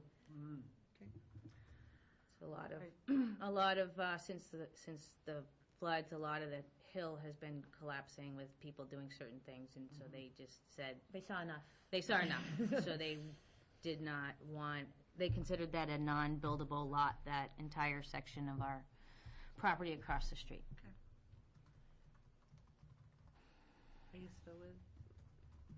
Any questions? Any questions? Any concerns? Oh, my biggest concern is, we've seen you so many times. Well, it just seems like it's been so many times, I don't know. But it seems like a lot of building going up in a small area. And that's just what concerns me, because of its proximity to the water. And, yes, that's my biggest concern. Well, this is across the street, I understand that. and that piece of land across the street, if you look, is quite sizable for a 12 by 6 It's shed. 11,761 Because it square goes all the feet. way up the hill. And so, in actuality, that little shed really, I mean, we're not asking to build the garage across the street, which I would understand, but I agree with that you've seen us a lot, and every time we are here, we are trying to abide by the Goffstown rules to the best of our abilities, and we are trying to be by the book, and believe me, we'd rather, like we said beginning, not be here to say we're asking for equitable waiver, or we wish that our lot wasn't odd-shaped and doesn't conform. So we are really trying to abide by the packets and I understand all that. permitting. It just seems so. like it's a lot. Growing. Yeah, it just seems to be, It's continuously growing. yeah, morphing. I guess that's just my concern. Yeah.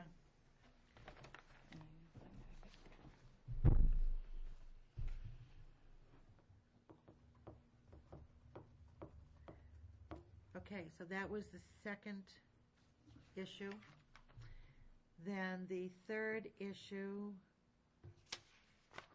That's it. No, that's not- it. Issues. You know, we probably should have 3, but we don't. I'm just Oh, kidding. it's yeah, I'm just okay. kidding. It was the variance for the setback and the variance for the Then shed maybe I being. feel Right, better about the shed, I right? knew there Right, was right, three right. issues.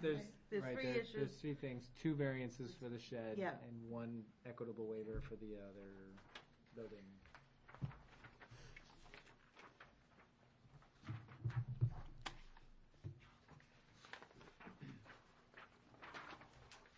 Does anyone have any further questions with these two ladies? Well, there being none, we're going to see if anybody is here. Thank you. Thank you.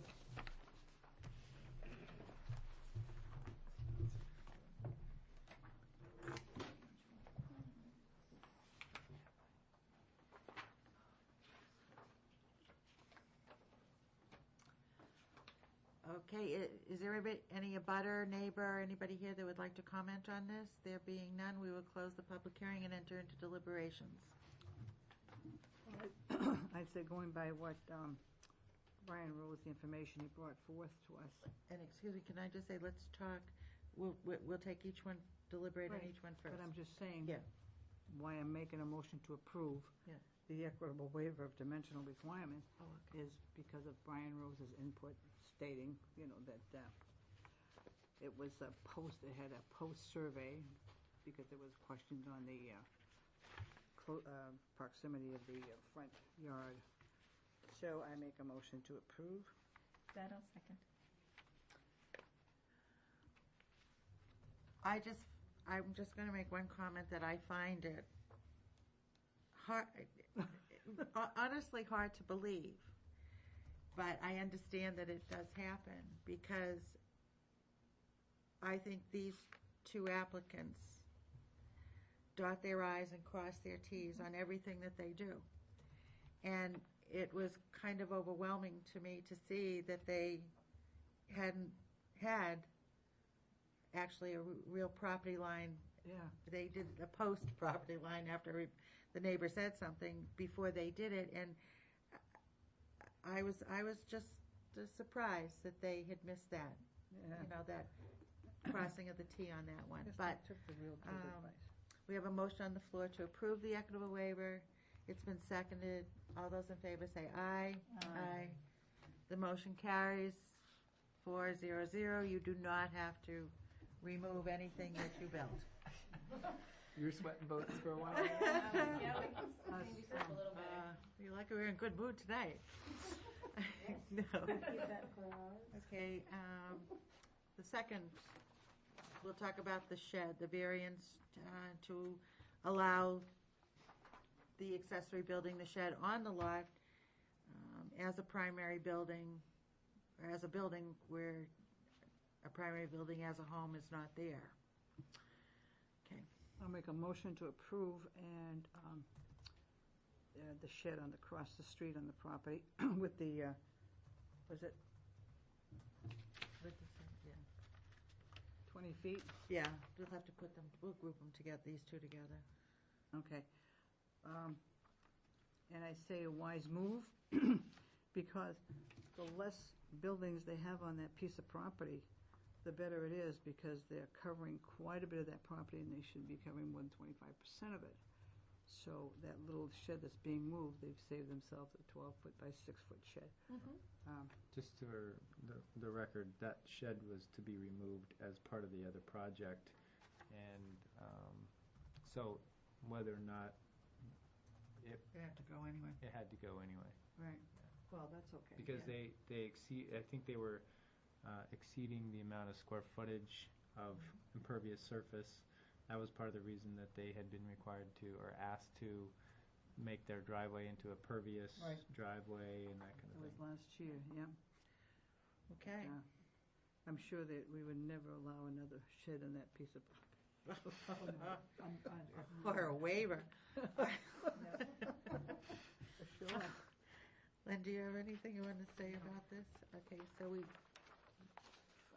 we have a motion to approve? No. Yeah, that was her motion. Motion to approve, seconded? It wasn't seconded yet. Second. Okay, we have a motion on the floor to approve the shed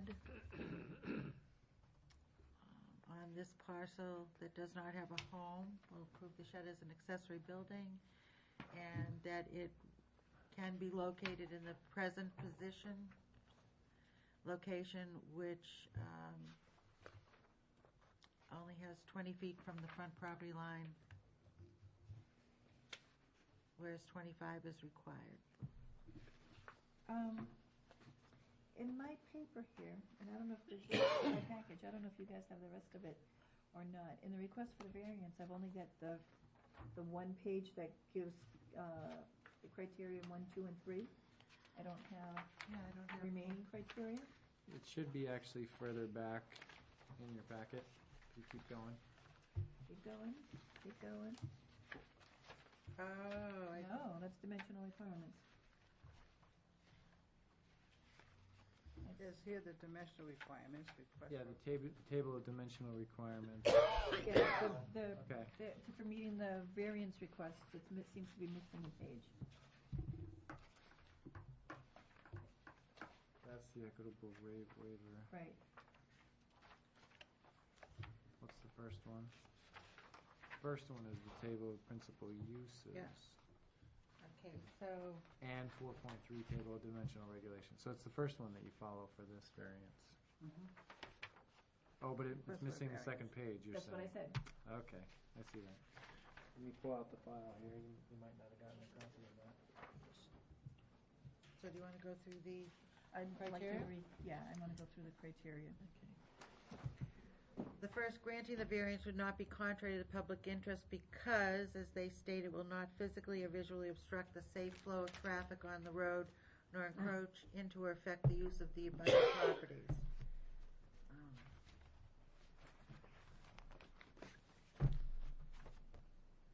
I agree with that statement. Yes, Okay, this variance is observed because the ordinance encourages appropriate and coordinated uses of land which suits this request quite perfectly.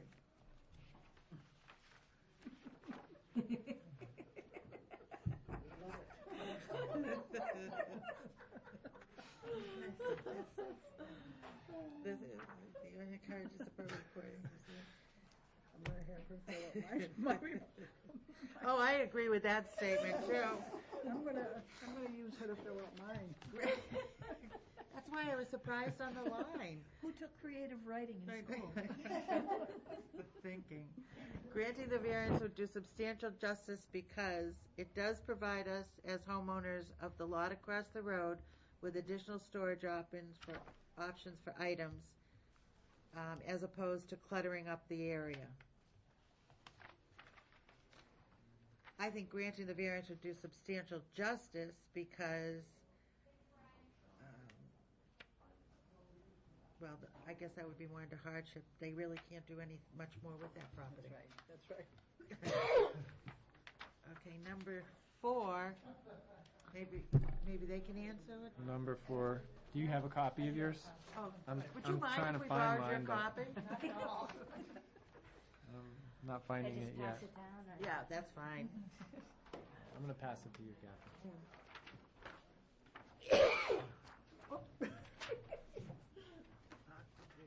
See, that makes up for the property line thing. Thank you. Yeah. Quite fair. The values of surrounding properties will not be diminished because it will actually blend this property's use more in accordance with the abutters property, map 21, lot 116, which is also categorized as, I don't know, where is it, what's that, residential vacant, and has sheds located on it. Yeah, residential vacant unbuildable, I think is what that Oh, and term. also has it's, sheds it's, on it. It's used by the assessing department on their tax cards, Okay. I think.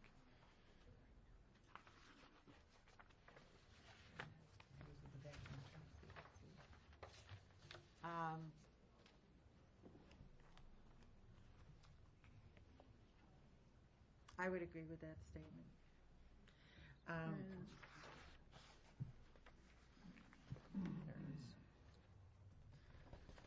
Demonstrate that literal enforcement of the provisions of this ordinance would result in a necessary hardship.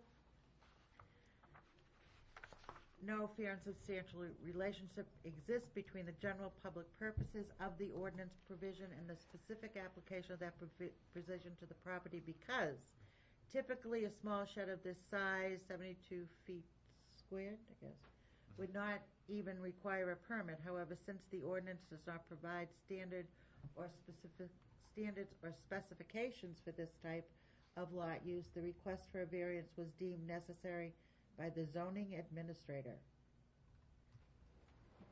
The proposed use is a reasonable one because it allows for a more orderly use of this land.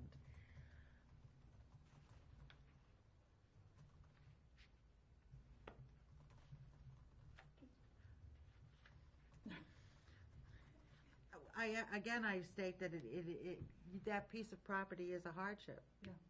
They There's can't do nothing they can anything. do with it Right.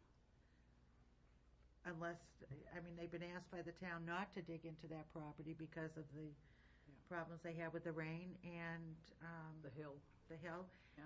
We did ask them to move the shed off of the other side of the property and move it, actually, get rid of it. They found a use for it on some of their other property, and considering the only size shed that they could put on there that could be beneficial would be a shed of this size, and that which would conform to the setback would have to be only 1 foot wide. That, to me, would be a hardship. One of my concerns is that it was suggested that they not build like a garage on this particular lot because of the hill, and that, what was the words that they said? But it seems like there's already problems with the hill. And so if you're going to add even this small amount of impervious surface, I just wonder how it's going to impact that hill. I think the thing they couldn't build a garage was because they couldn't dig back into the hill. That's right. It wasn't that, they were asked not to dig a garage that would have to be Dug in. deeper Right. into the property, which would compromise the land that's being held back by the retaining wall. The disturbance of the Yeah. hill can create a Landslide. a landslide, so.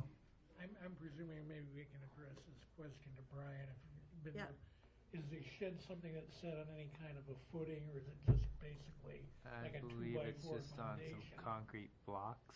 Is that correct? Then I would, if that, and that is a good concern, that it stays as is, specifically that no,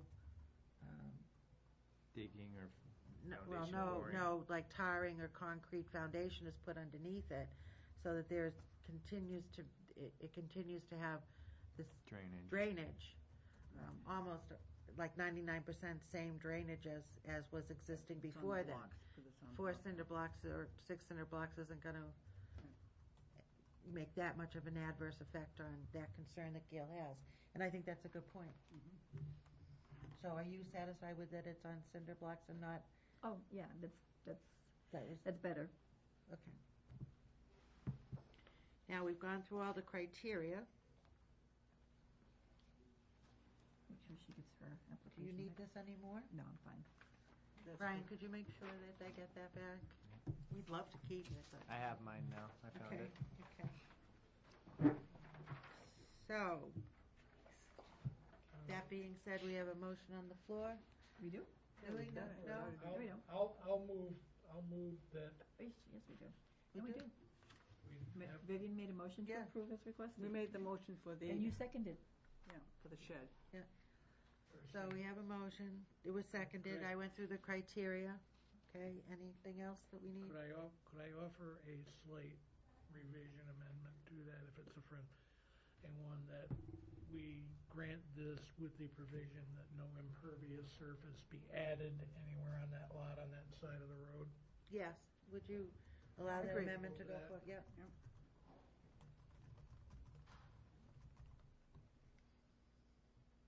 So we will allow the shed to stay there on the concrete blocks, and if we so agree, Put no further addition. no further additions. That's Or- funny, or- Vivian. Next thing you know, we'll have a deck. With So, no- is it to include, They wanna I know build it's up got, the second floor. I know it's to have no impervious surface on that lot, Right. but are we including a condition that there be no further additions to that lot? Is that what you just said? Well, that would That's be. what I don't know No, how you would do no, any. no any- additional impervious surface and no additional, Structures. No second floor. Nobody. I don't know how you do any more building unless you added more impervious surface. Right. So, no more building and no Right. more, no Right. So no additional impervious surface and no additional structures. on that parcel. I'm really That's, giving those are the conditions in order for this to be approved. Okay. And my approval was so simple. Yeah, the deck would be, I'm telling you, you're leaving yourself wide open. I know, that's okay. They're brutal. That's why we're all here. Okay. Everybody has their thoughts. All right, there being no further discussion? Right. Okay, all those in favor of the motion say aye. Aye. Aye. All those opposed? There being none? Thank you. Bye. If we see you again, it should be as a member of the board. Okay, we'll take that into A consideration. new piece of property. Thank you. Thanks. Oh, sorry. I'm going home. Hi, how are you? Good. I How are remember you? you. Oh, you were here quite a few meetings. He just said, he's like, you think they'll remember us? Oh, sure. Danielle and Angelo Mazzella, Yes. applicants, owners, are seeking a variance to allow the construction of a three-car garage and mudroom as close as 3 feet 2 inches from the north side property line, where section 4.3 of the Goffstown zoning ordinance requires a side yard setback of 25 feet. This lot abuts the Bedford town line, and the home is built in the town of Bedford on 487 Joppa Hill Road, Bedford Tax Map 4 Lot 1-5. The lot that almost the entire garage is to be built on is in Goffstown off of Joppa Hill Road, Goffstown Tax Map 2, Lot 21-1, in Goffstown and located within the agricultural district. Before we take a vote on the regional impact, I just want to clarify something for the members of the board. I discussed this with Brian and all of the neighbors and abutters, whether they were in Goffstown or in Bedford, have been notified. They were sent notices, so. And we actually, I know that you received 2 of the letters in support of it. We actually have a third from, Okay, we'll get there. okay. So I'll entertain, having being said that, I'll entertain a motion on regional impact. So moved. Second. Go ahead. You were first. Lynn's Vivian. turn. This is Lynn. All those in favor, it doesn't have any regional impact, say aye. Aye. Motion carries 4-0-0. Okay, so now you've got a third letter, So now we have a third letter, okay? a third and final abutter. Okay, so tell us a little bit about this garage. Okay, so what we're looking to do is put on a 3-car garage. When we bought the house, we had bought it hoping that at some point we would be able to make an addition to it. We have 3 children who are now, our oldest is creeping onto the age of driving. And, which that enough is enough to make us cringe, but having the garage that we have now where we can barely fit 1 car in it, we're looking down the road and knowing that we live on Joppa Hill, it's a dirt road, it's not really an ideal place to be shuffling, 4 cars once. And you can't park a car. And you can't park a car outside of our driveway. So we're hoping that we're able to put this on. We have explored other options. Unfortunately, the way that our lot was set up, in the front of our house, we have our well. On the other side of our house, we have topography that slopes down to the neighbor's driveway. And in the back of the house, we have our septic and our leach field. So according to the architects that we've met with, there's really no other place that we can locate this addition. We did talk with all of our neighbors, and we have not had any pushback. They're all in favor of it. We do believe that, the lot itself is limiting to us.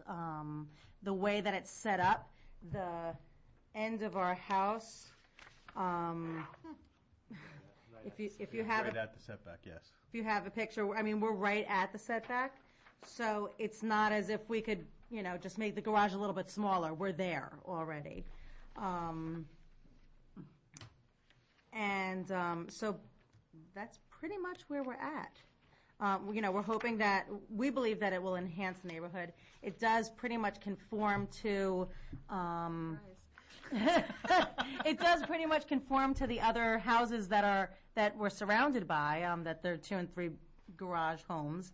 And we think that it definitely will alleviate the eyesore of having 4 or 5 cars parked out in the middle of a big driveway, having the shuffling back and forth on Joppa.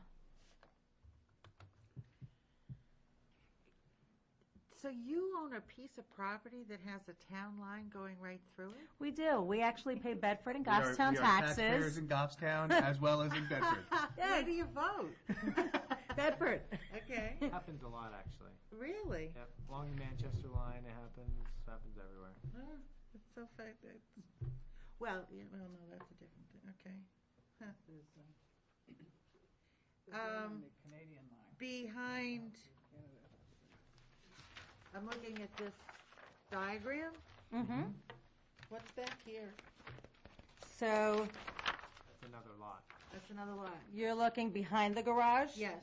So if you remember from Alb Decatur's, so he has a large parcel where he has 4 acres. And then there's a small strip that Right. runs in between his property and our property Yeah. that leads to 14 acres back In your there. application packet, you see a map like this that shows it better. Because I've got this one, okay. Here's another map, huh?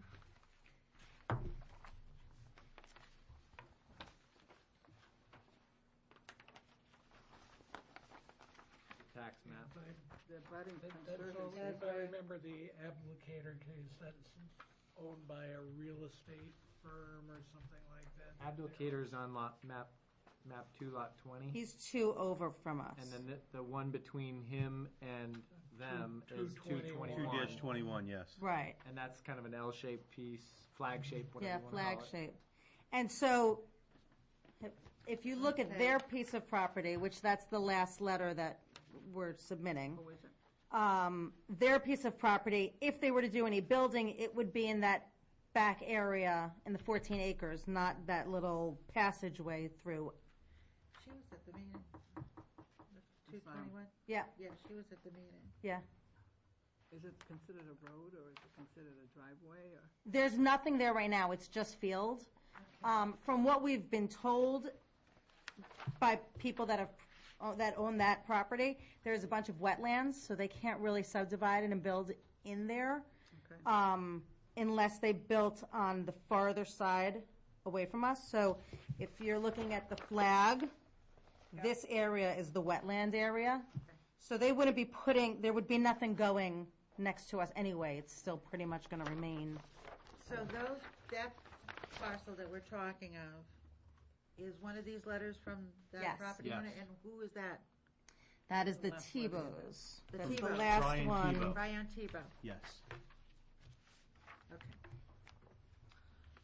Okay. For the record, Mr. Tebow I have been contacted by Mr. and Mrs. Angelo Mazzella of 487 Joppa Hill Road in Bedford, New Hampshire, regarding their application for a variance on their property. I understand that they are interested in building a 3-car garage, and due to constraints on their property such as location of well, propane and septic tanks, as well as leach field, the only true option for this is where they are requesting a variance on the setbacks. As the abutting property owner, I have no interest in or reason to oppose this variance request, and it is my belief that this will only increase the value of their property, which in turn will benefit the town of Goffstown. Sincerely, Brian Tebow.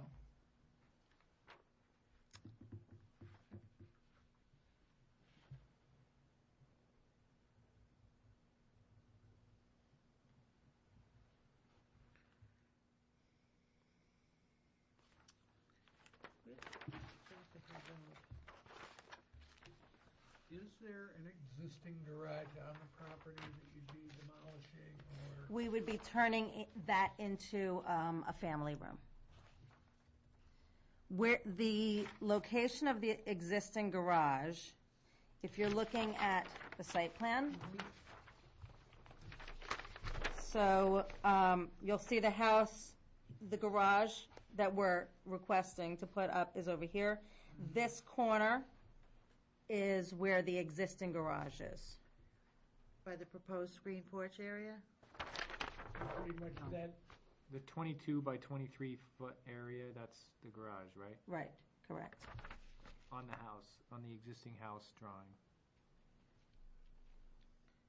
You see the, Oh, the I see, dimensions? 22 by so it's 20, okay, not- right not here. part of the existing Yeah, house yeah, it's by at the proposed, moment. it's the area It next to would the be proposed incorporated greenhouse, after yeah. you build the new garage. I Right. see it, okay, the brick walk, that area used to be the garage.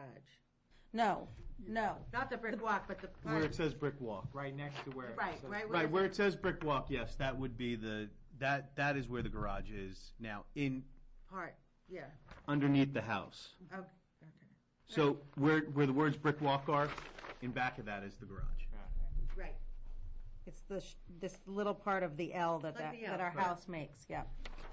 So you would gain a substantial amount of living area in the house Yes, as well. as be able to house our cars. they can bring all the kids over. Become the Kool-Aid house. Well, it's better to have an eye on them, right? Yeah. Send them It's- out. It's nice to have, Everyone survives teenagers somehow. Somehow. We can only hope. Okay, so this is Joppa over here, so they come in here and then they go into the, okay. And as you can see, even where we're requesting put it in, there will be no new curb cuts. We won't have to do any changes in terms of that either.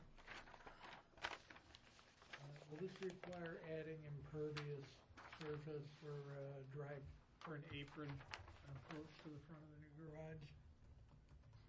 I think they just said, no, they're not gonna, well, you got a brick walk, you may fill in that space, right?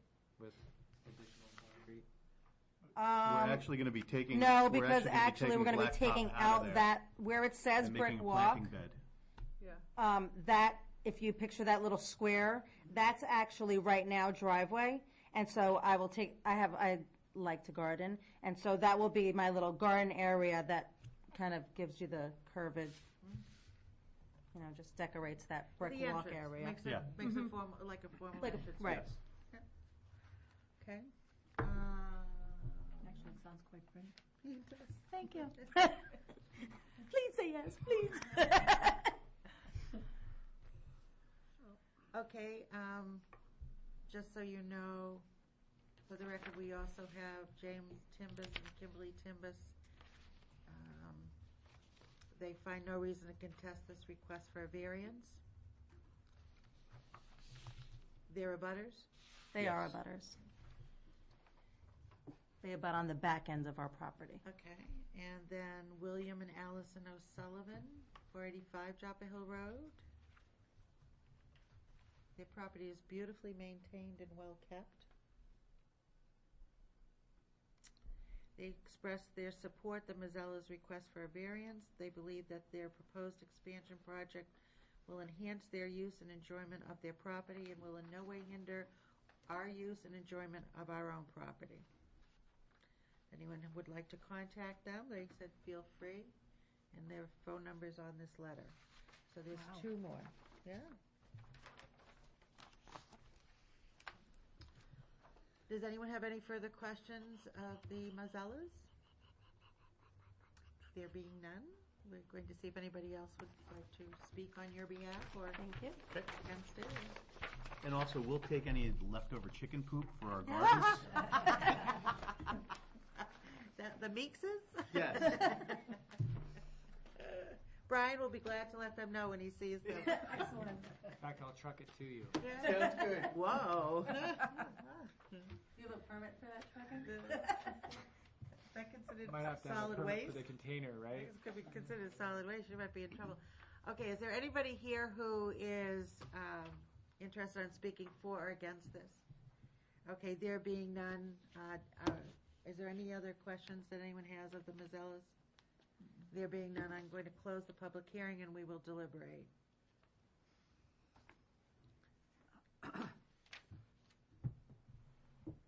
I'll make a motion that we approve. I'll make a motion that we approve, and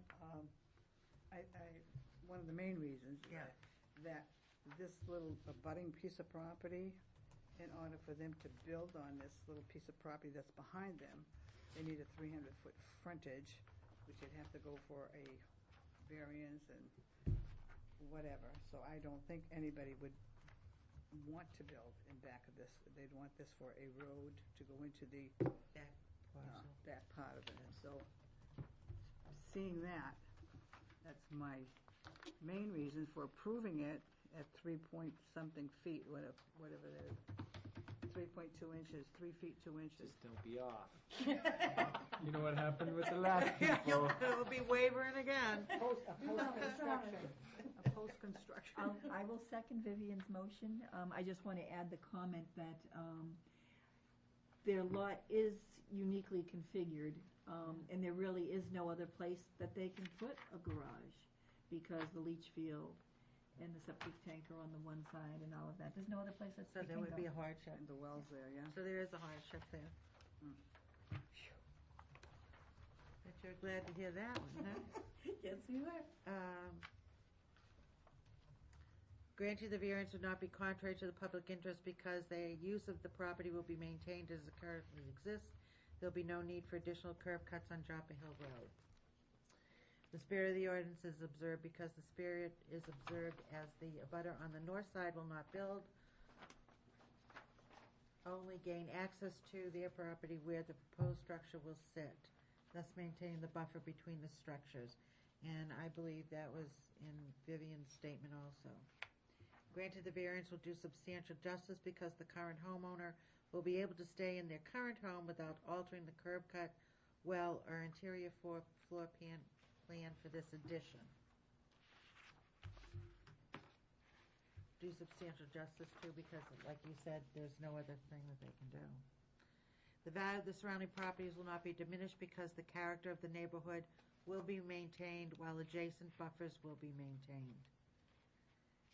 And On that one, I think it's actually quite the opposite. I think that they're bringing their house kind of up to par with the other properties. Okay. The other neighborhood. And as we all do feel that there is a hardship because of the configuration of the lot and the placement of the house and this well and the leach field. So, all those in favor, say aye. Aye. Opposed? There being none, you now can build your 3-car garage and your beautiful front entranceway with your garden. Thank you. Thank you very much. Have a wonderful Have a night. good night. And invite your neighbors over. We already do. And have it surveyed. Yeah. right, well, this must be the Erin Bresnahan. Applicant owner is seeking 2 variances to allow a previously constructed accessory apartment, whereas the apartment was constructed without the benefit of an approved building permit, and whereas 3.12 of the Goffstown zoning ordinance lists an accessory attached dwelling unit as an accessory unit that is not permitted in the commercial district. A variance is also required because the unit built is 663 square feet in size, whereas section 521 of the Goffstown zoning ordinance limits the size of accessory dwelling units to 650 square feet. Therefore, it is 13 square feet above the requirement. The property is located on 16 Pinard Street, map 15, lot 217 in the commercial district. Good evening. Would you please introduce yourself and spell? Regional impact, excuse me. Make a motion, there's no regional impact. Second. All those in favor say aye. Aye. 400.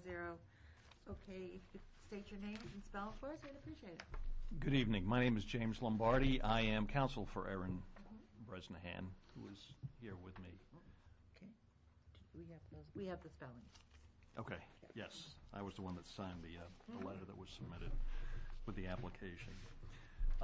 First of all, thank you for hearing us. We're obviously late, and I'm sure you do this quite often with your zoning hearings. Thank you for staying. It's been an interesting evening, I'll say that. Different. Chickens to signs. Some more interesting than others. Yeah. Anyway, just a little bit of background on this. My client, Ms. Bresnahan, has been a lifelong resident of Goffstown. Her family, her extended family, if you will, has owned this home for several decades, dating back to the 1940s or so, maybe even earlier. The upstairs was always used. There were 3 bedrooms there, or 2.5 bedrooms anyway. There were 2 larger ones and a smaller one. And there was a small storage area, an attic, if you will. My client bought the house with her ex-husband in late 2007. The apartment was built prior to that. And as a matter of fact, Ms. Bresnahan and her ex-husband lived there to take care of her grandmother, who lived on the first floor of the house. Pursuant to a divorce decree, Ms. Bresnahan now owns the property on her own.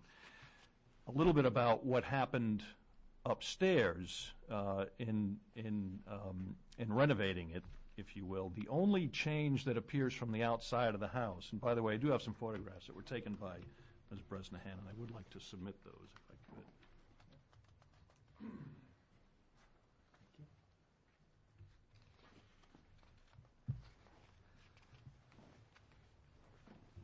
One of the bedrooms was changed to a bathroom. Another bedroom was changed to a living area. And there was already, the room that serves as a bedroom upstairs was a bedroom previously. Part that was renovated a bit is the part that you will see from the outside is an enlarged dormer. There is an A-shaped dormer on the garage side of the property. And right next to that now, you'll see in the photographs, is a shed dormer, if you will, that extends to the back of the house. Correct. And that is where the kitchen is located.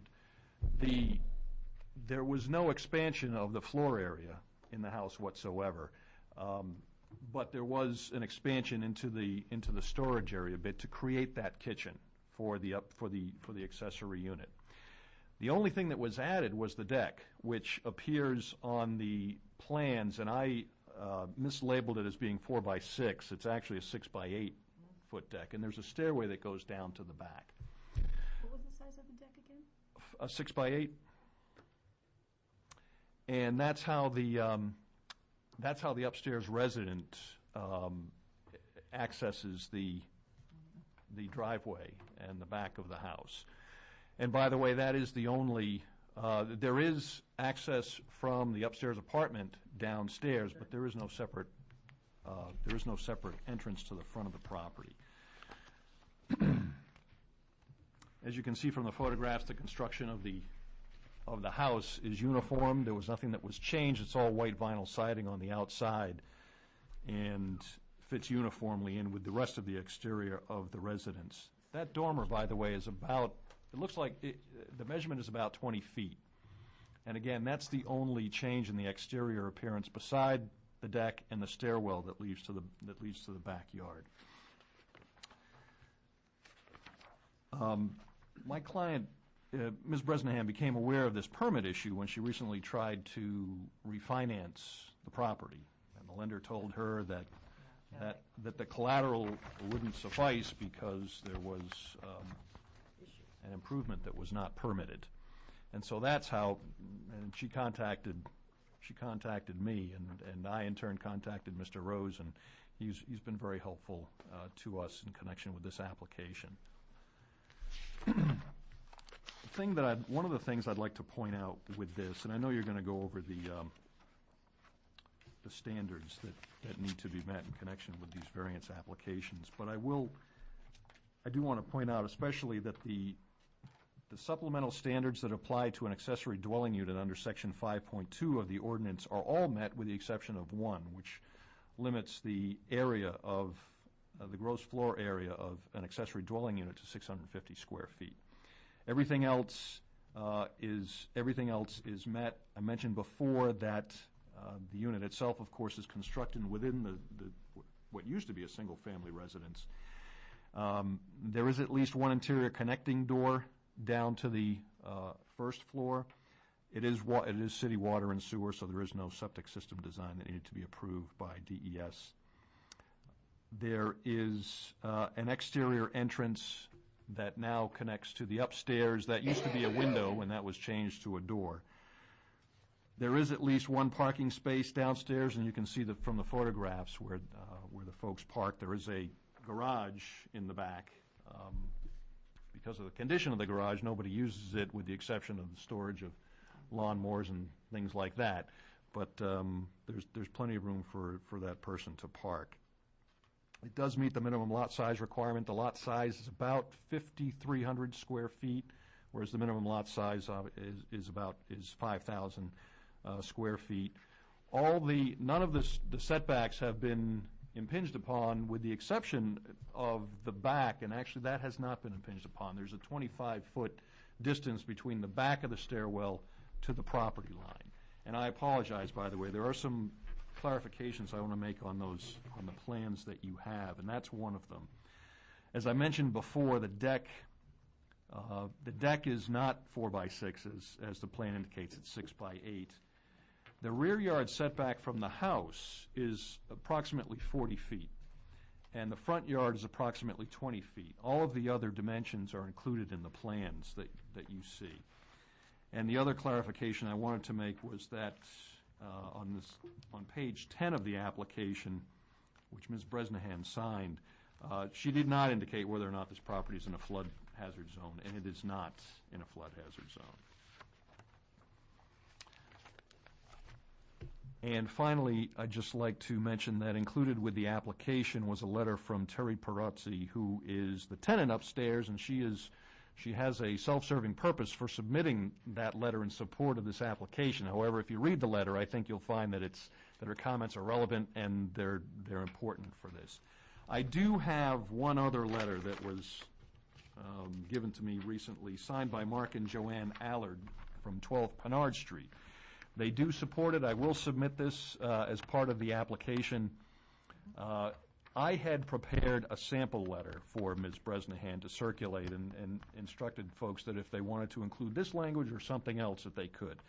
They basically took this and filled in what they felt was relevant and signed it, which is fine. You'll see that there are some instructions in there. For instance, expand this letter as you feel appropriate as to why you support Ms. Bresnahan from a personal standpoint.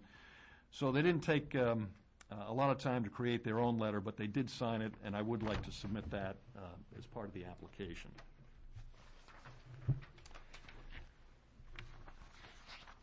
And the only other thing I'd like to add to this, and again, we've filled out the application to address the various standards that need to be met in connection with a variance request. As you know, it's zoned commercially, but there are a number of residents, residential buildings in the area that have been there for a long time. This house, as a matter of fact, was built back in the 1880s. So it's been there a while, and so have many of the other residential properties. So I would just, I would leave it at that and ask for your, and thank you for your consideration of this application.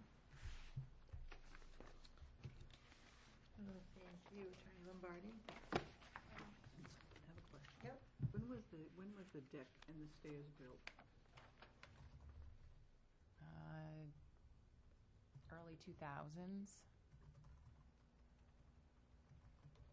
Was there a permit, building permit? Because then they would have questioned an apartment upstairs. No, that's why we're applying for. And when the other egress is in the front of the house, you said? Mm-hmm. And that's through the house, or? Yes.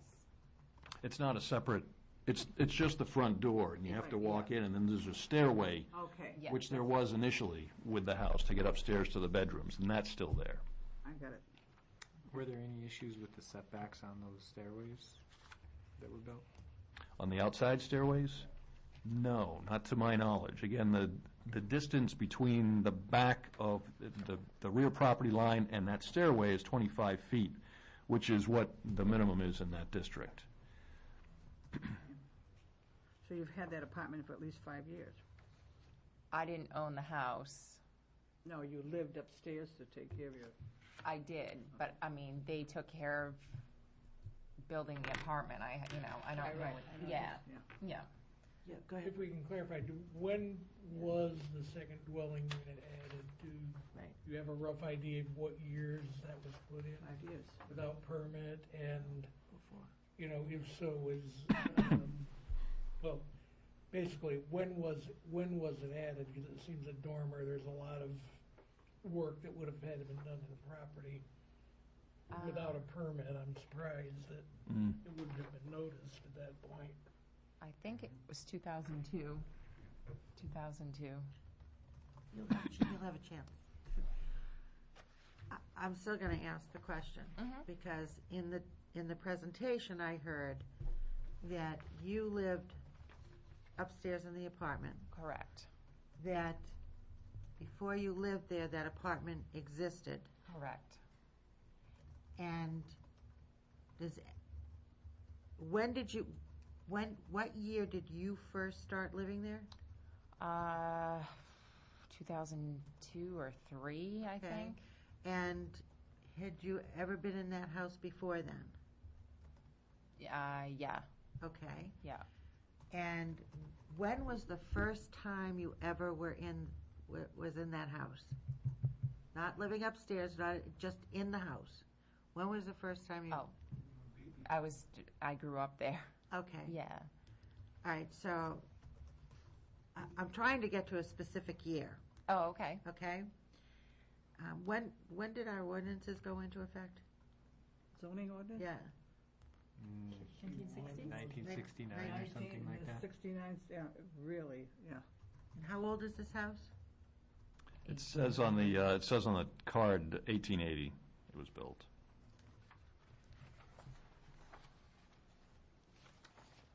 Do you know if that apartment existed before 1969? I have no idea. I wouldn't. Okay. Mr. I'm gonna, would you like to step forward and sit here with them? His name is Wally Rasmus. He's Well, Aaron's father. Okay. Okay. I figured. Maybe I can give you a timeline? Yes. What you're looking for? That's what I'm looking, Okay. I'm specifically looking to see if that apartment was there before That 1969. I can't, Rasmussen. because I wasn't married to Aaron's mother at the time. When her grandparents bought the property was in the early 1940s. Okay. It was a one-family house. They lived downstairs.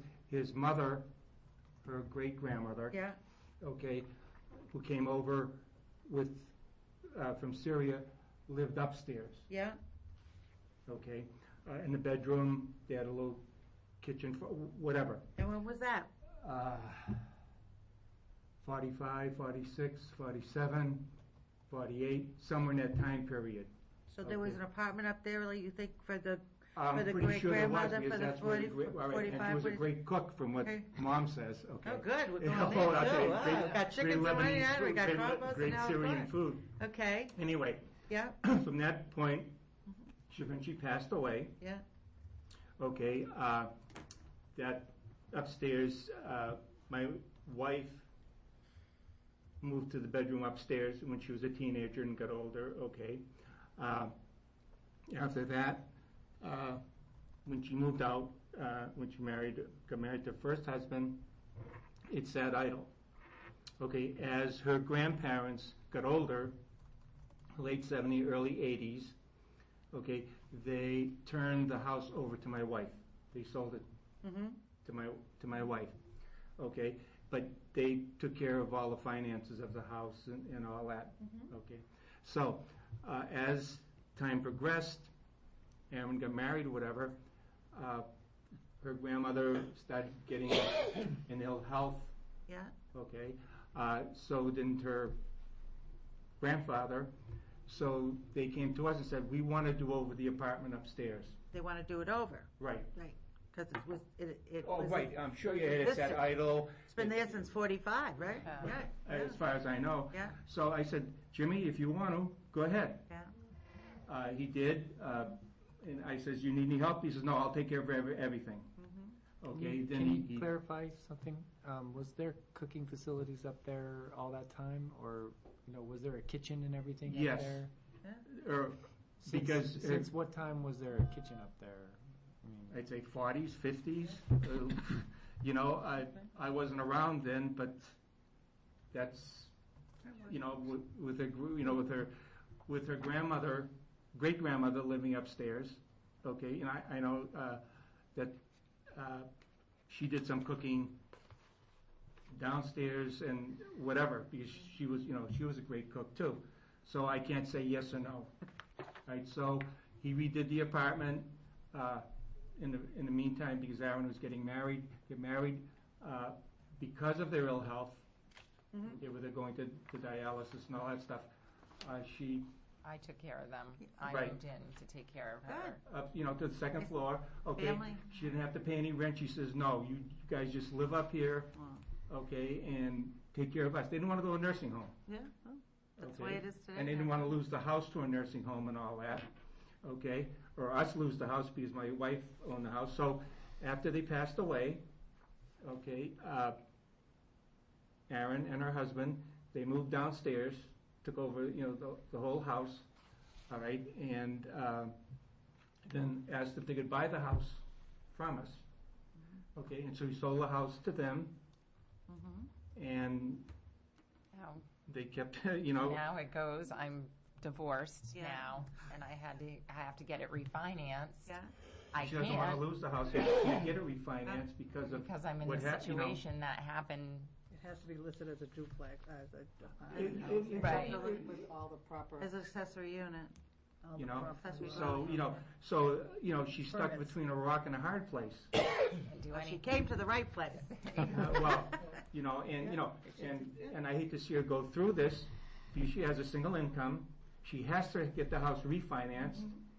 Okay, so it's a very big hardship for her. I feel like my hands are tied. Like this Well, is, right now they are. Right Okay, now and, they and the are. thing being is, when we sold them the house, when they had the house inspection and all that stuff, this should have been caught, I would imagine. Okay, but it didn't. They got the loan, we got our money, and they moved in. Oh. Okay, and then she goes to refinance, and they say, hey, and that's where we are now. Maybe you can see that timeline, and it wasn't her fault, Before you leave, could you spell your last name? ROZMUS. Okay, Let- yes. Let go me ahead. pose a question before you leave, and I think the point that Well, I'm going to Brian- stay here until Okay, that Brian was fishing for before. How far back do you remember that there were were there cooking facilities on the second level all Yeah. along? How far back do you remember? If you want an educated guess, Yeah. is that what you want? Yeah. 1955. There you go. So, Okay.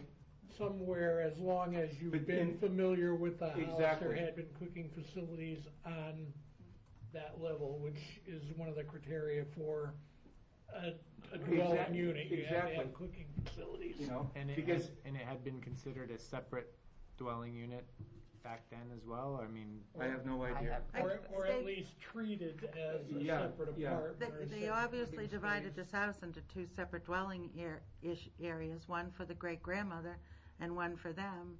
And this has been an apartment that has been up there since the 1940s, 1950s. So, as far as I can tell, it falls under grandfathering.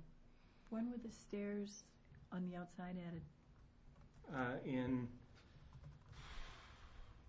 I'd say. when they redid the apartment, So like 2002?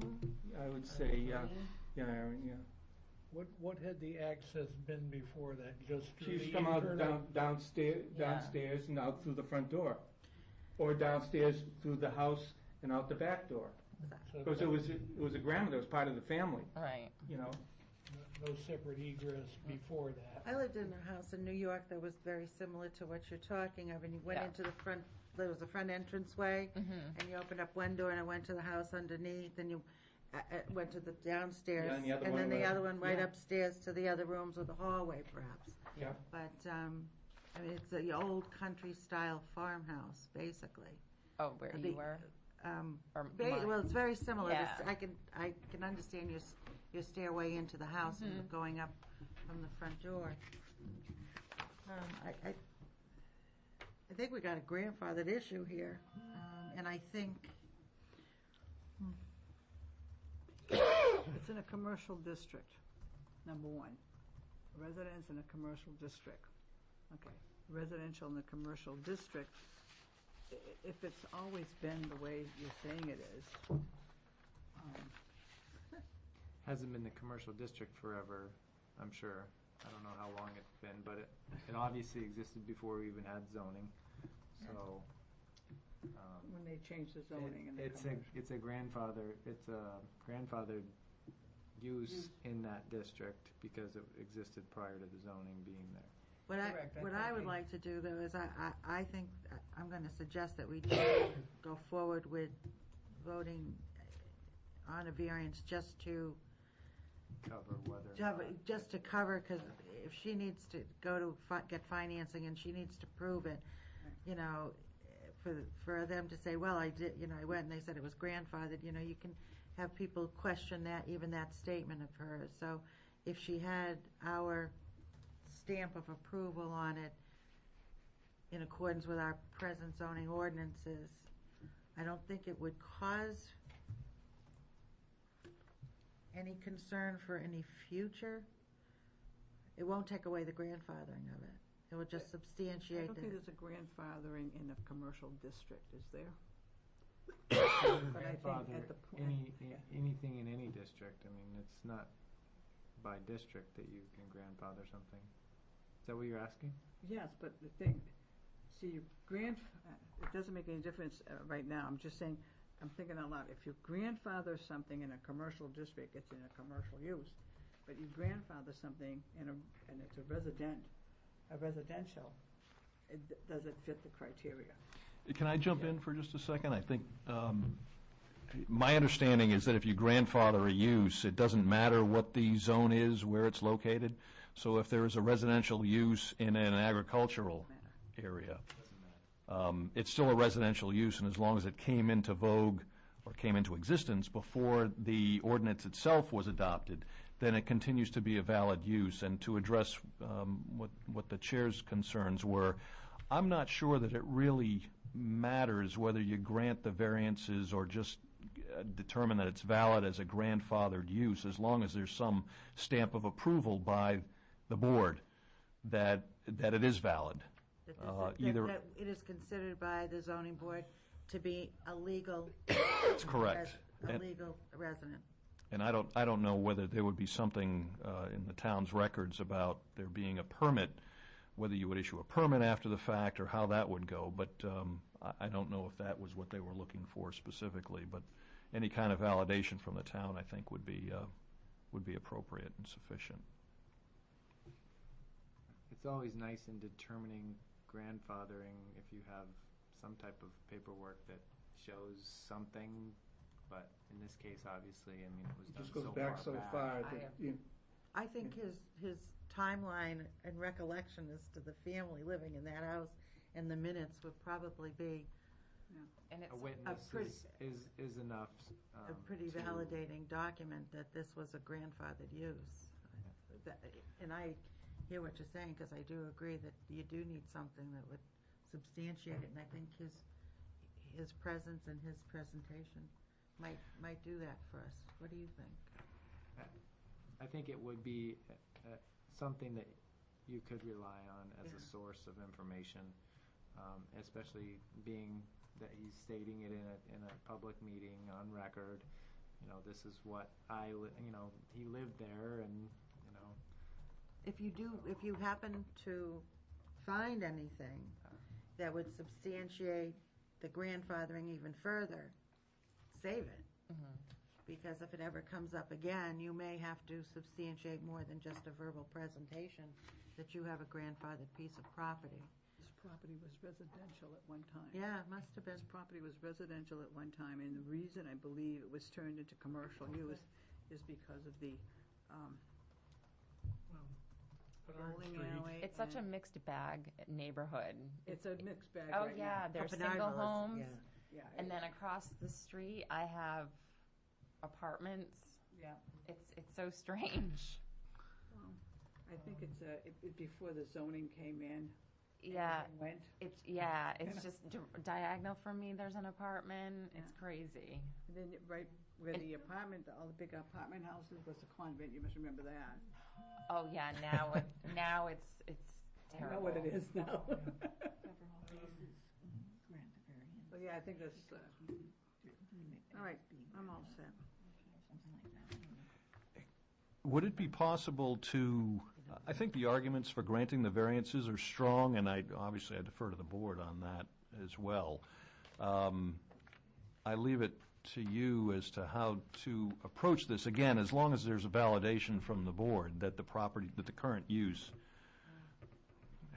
that's a legal term, that the use that it's in now, that the accessory dwelling unit is valid. Grandfather, anything before 1969, is that when it was? Yeah. Right. So, Can I offer a thought and see if anyone concurs with this? What about if we had some sort of a motion essentially saying no action was taken on the variance because testimony established that this was a grandfathered use as a dwelling unit prior to the establishment of zoning?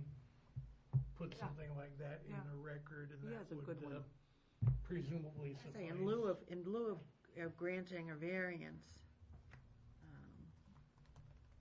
I think that's something that the mortgage companies want, would accept, yeah. Brian would have to write a letter. determined to be a two-family home. They can just reference the minutes. I don't think I have to necessarily write a Let letter. me- We can write it, we'll still write a notice of decision Yeah. based on this application, and they can Yeah. do that as My well as the motion minutes. is that Listen to his motion. we find that the dwelling unit was a grandfathered use that existed prior to the establishment of zoning laws, therefore no action Needs to be taken. needs to be taken on the variance. Okay, say that again. Dwelling unit was what? And It was an established use prior to Zoning. the town's enactment of zoning, therefore it's considered grandfathered. and therefore considered grandfathered, and no action A grandfathered use in accordance with our taken, zoning. it needs to be taken on the variance. Right. That's what you want. Second. Well, I suppose that ultimately, I don't know how closely they'll look at these records. I agree with Mr. Rose, though, on this, and as I had mentioned before, as long as there's a validation from your board on the current use of the property of the accessory dwelling unit as an accessory dwelling unit, I think that's all that Ms. Bresnahan needs. Okay, we have a motion on the floor to, Read the motion. we have a motion on the floor to not grant the variance because because it's grandfathered.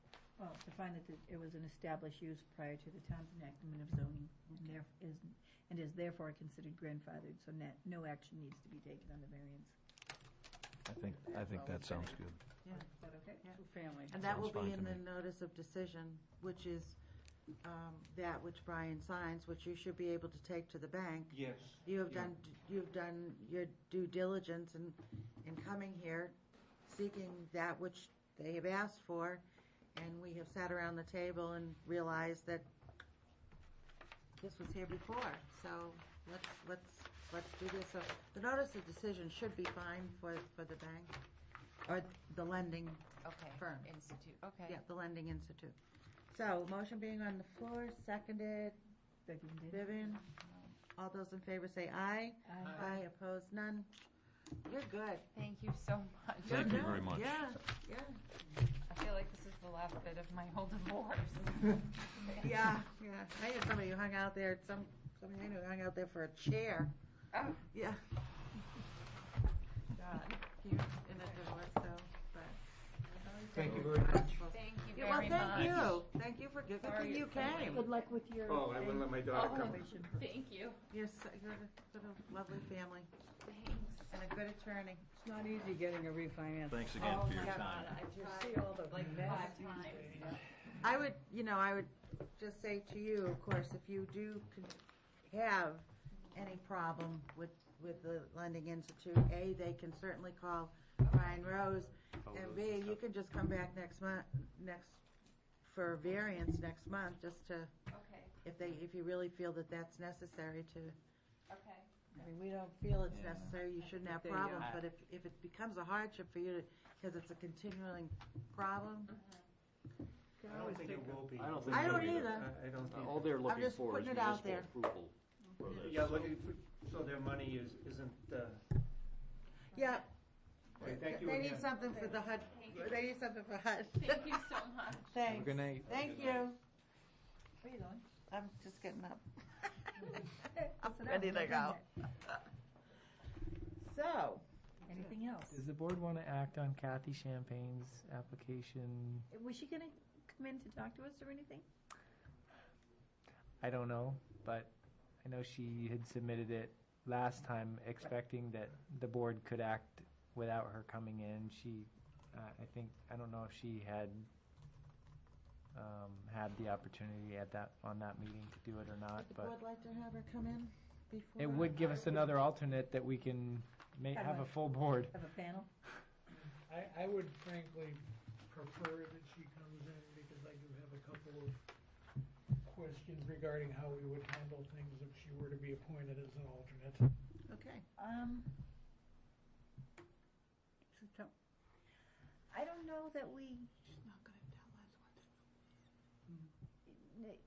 I think, I don't know that she really needs to come in, because we need alternates, for one, and two, I don't feel comfortable screening somebody's position. I don't know if that's the word that I want. I'll tell you, I think that if Len has a concern of a couple of questions that he wants to ask before he votes on her application, I mean. Well, let me be specific about it because my concern Should we is here discuss you this have in public? someone who appears frequently before this board on matters of that and the question of, recusal, or if her firm has issues that are coming before this board, is she going to step down and represent them? Will somebody else from the firm handle those kind of issues? I think it's, a rather unique situation that we don't face. Well, I think that in many any alternates. in any situation like that, you would always expect the board member or the alternate to recuse themselves, and the board can call them out on that. The board can say, Kathy or whoever you are, do you have a personal interest in this? And if so, are you going to recuse yourself? or they can actually vote to have them, to recuse them as well. That's right, yeah. So, I don't know that that's, I don't know that that's an issue Always with, the decision of the member whether they're going to recuse or The not. board can I don't- vote and make, to suggest it. The ultimate decision, I Decision is- believe, is the board Members. member. Board member, yeah. okay, I'll have to go back Yeah. and But double check if- that. If but there was ever a challenge in Either way, court, when I it was, would be an issue. when I was speaking to her, she had said, yeah, if there's ever an issue where I'm, working on a project of a sign or something like that, her business is signs. And so she had said, if there's ever a question of me working on this project, definitely I'm going to be, recusing myself because, I can't Well, serve on the board and do that. With at the that, I same time. think Brian he's addressed what my concern would be, and, Well, I'm going to tell you, I'm glad you brought it up because I know I was concerned about that issue, but I figured that's probably how it would be handled. And I also look at it as she brings her knowledge of signs to the table. Well, she's been to a lot of ZBA meetings, so I Yes. think she understands and the that's- process and how that kind of criteria. knowledge to the table could be helpful as even tonight with the Bel Air Nursing Home. But we didn't have the particulars, but, so, So what do you want to do? We're going to make a motion to accept her application, or? I'll do that. I'll make a motion to accept her application as an alternate on the ZBA for what term? The term that's open. for the, I can't remember. I think she had asked for a one-year she asked for term. a 1 year. Yeah. I've got the application, I got it here.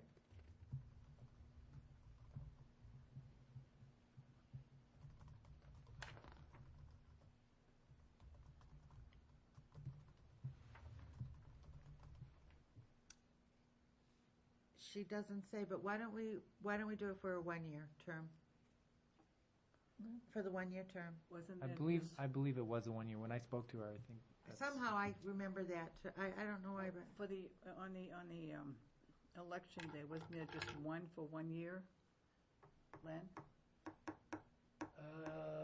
You were the only one on it, one for 1 year. no, but so- these are alternate positions, not regular. Oh, His you're is a right, regular okay. 1 year Okay. position. actually, if I can Okay, yeah.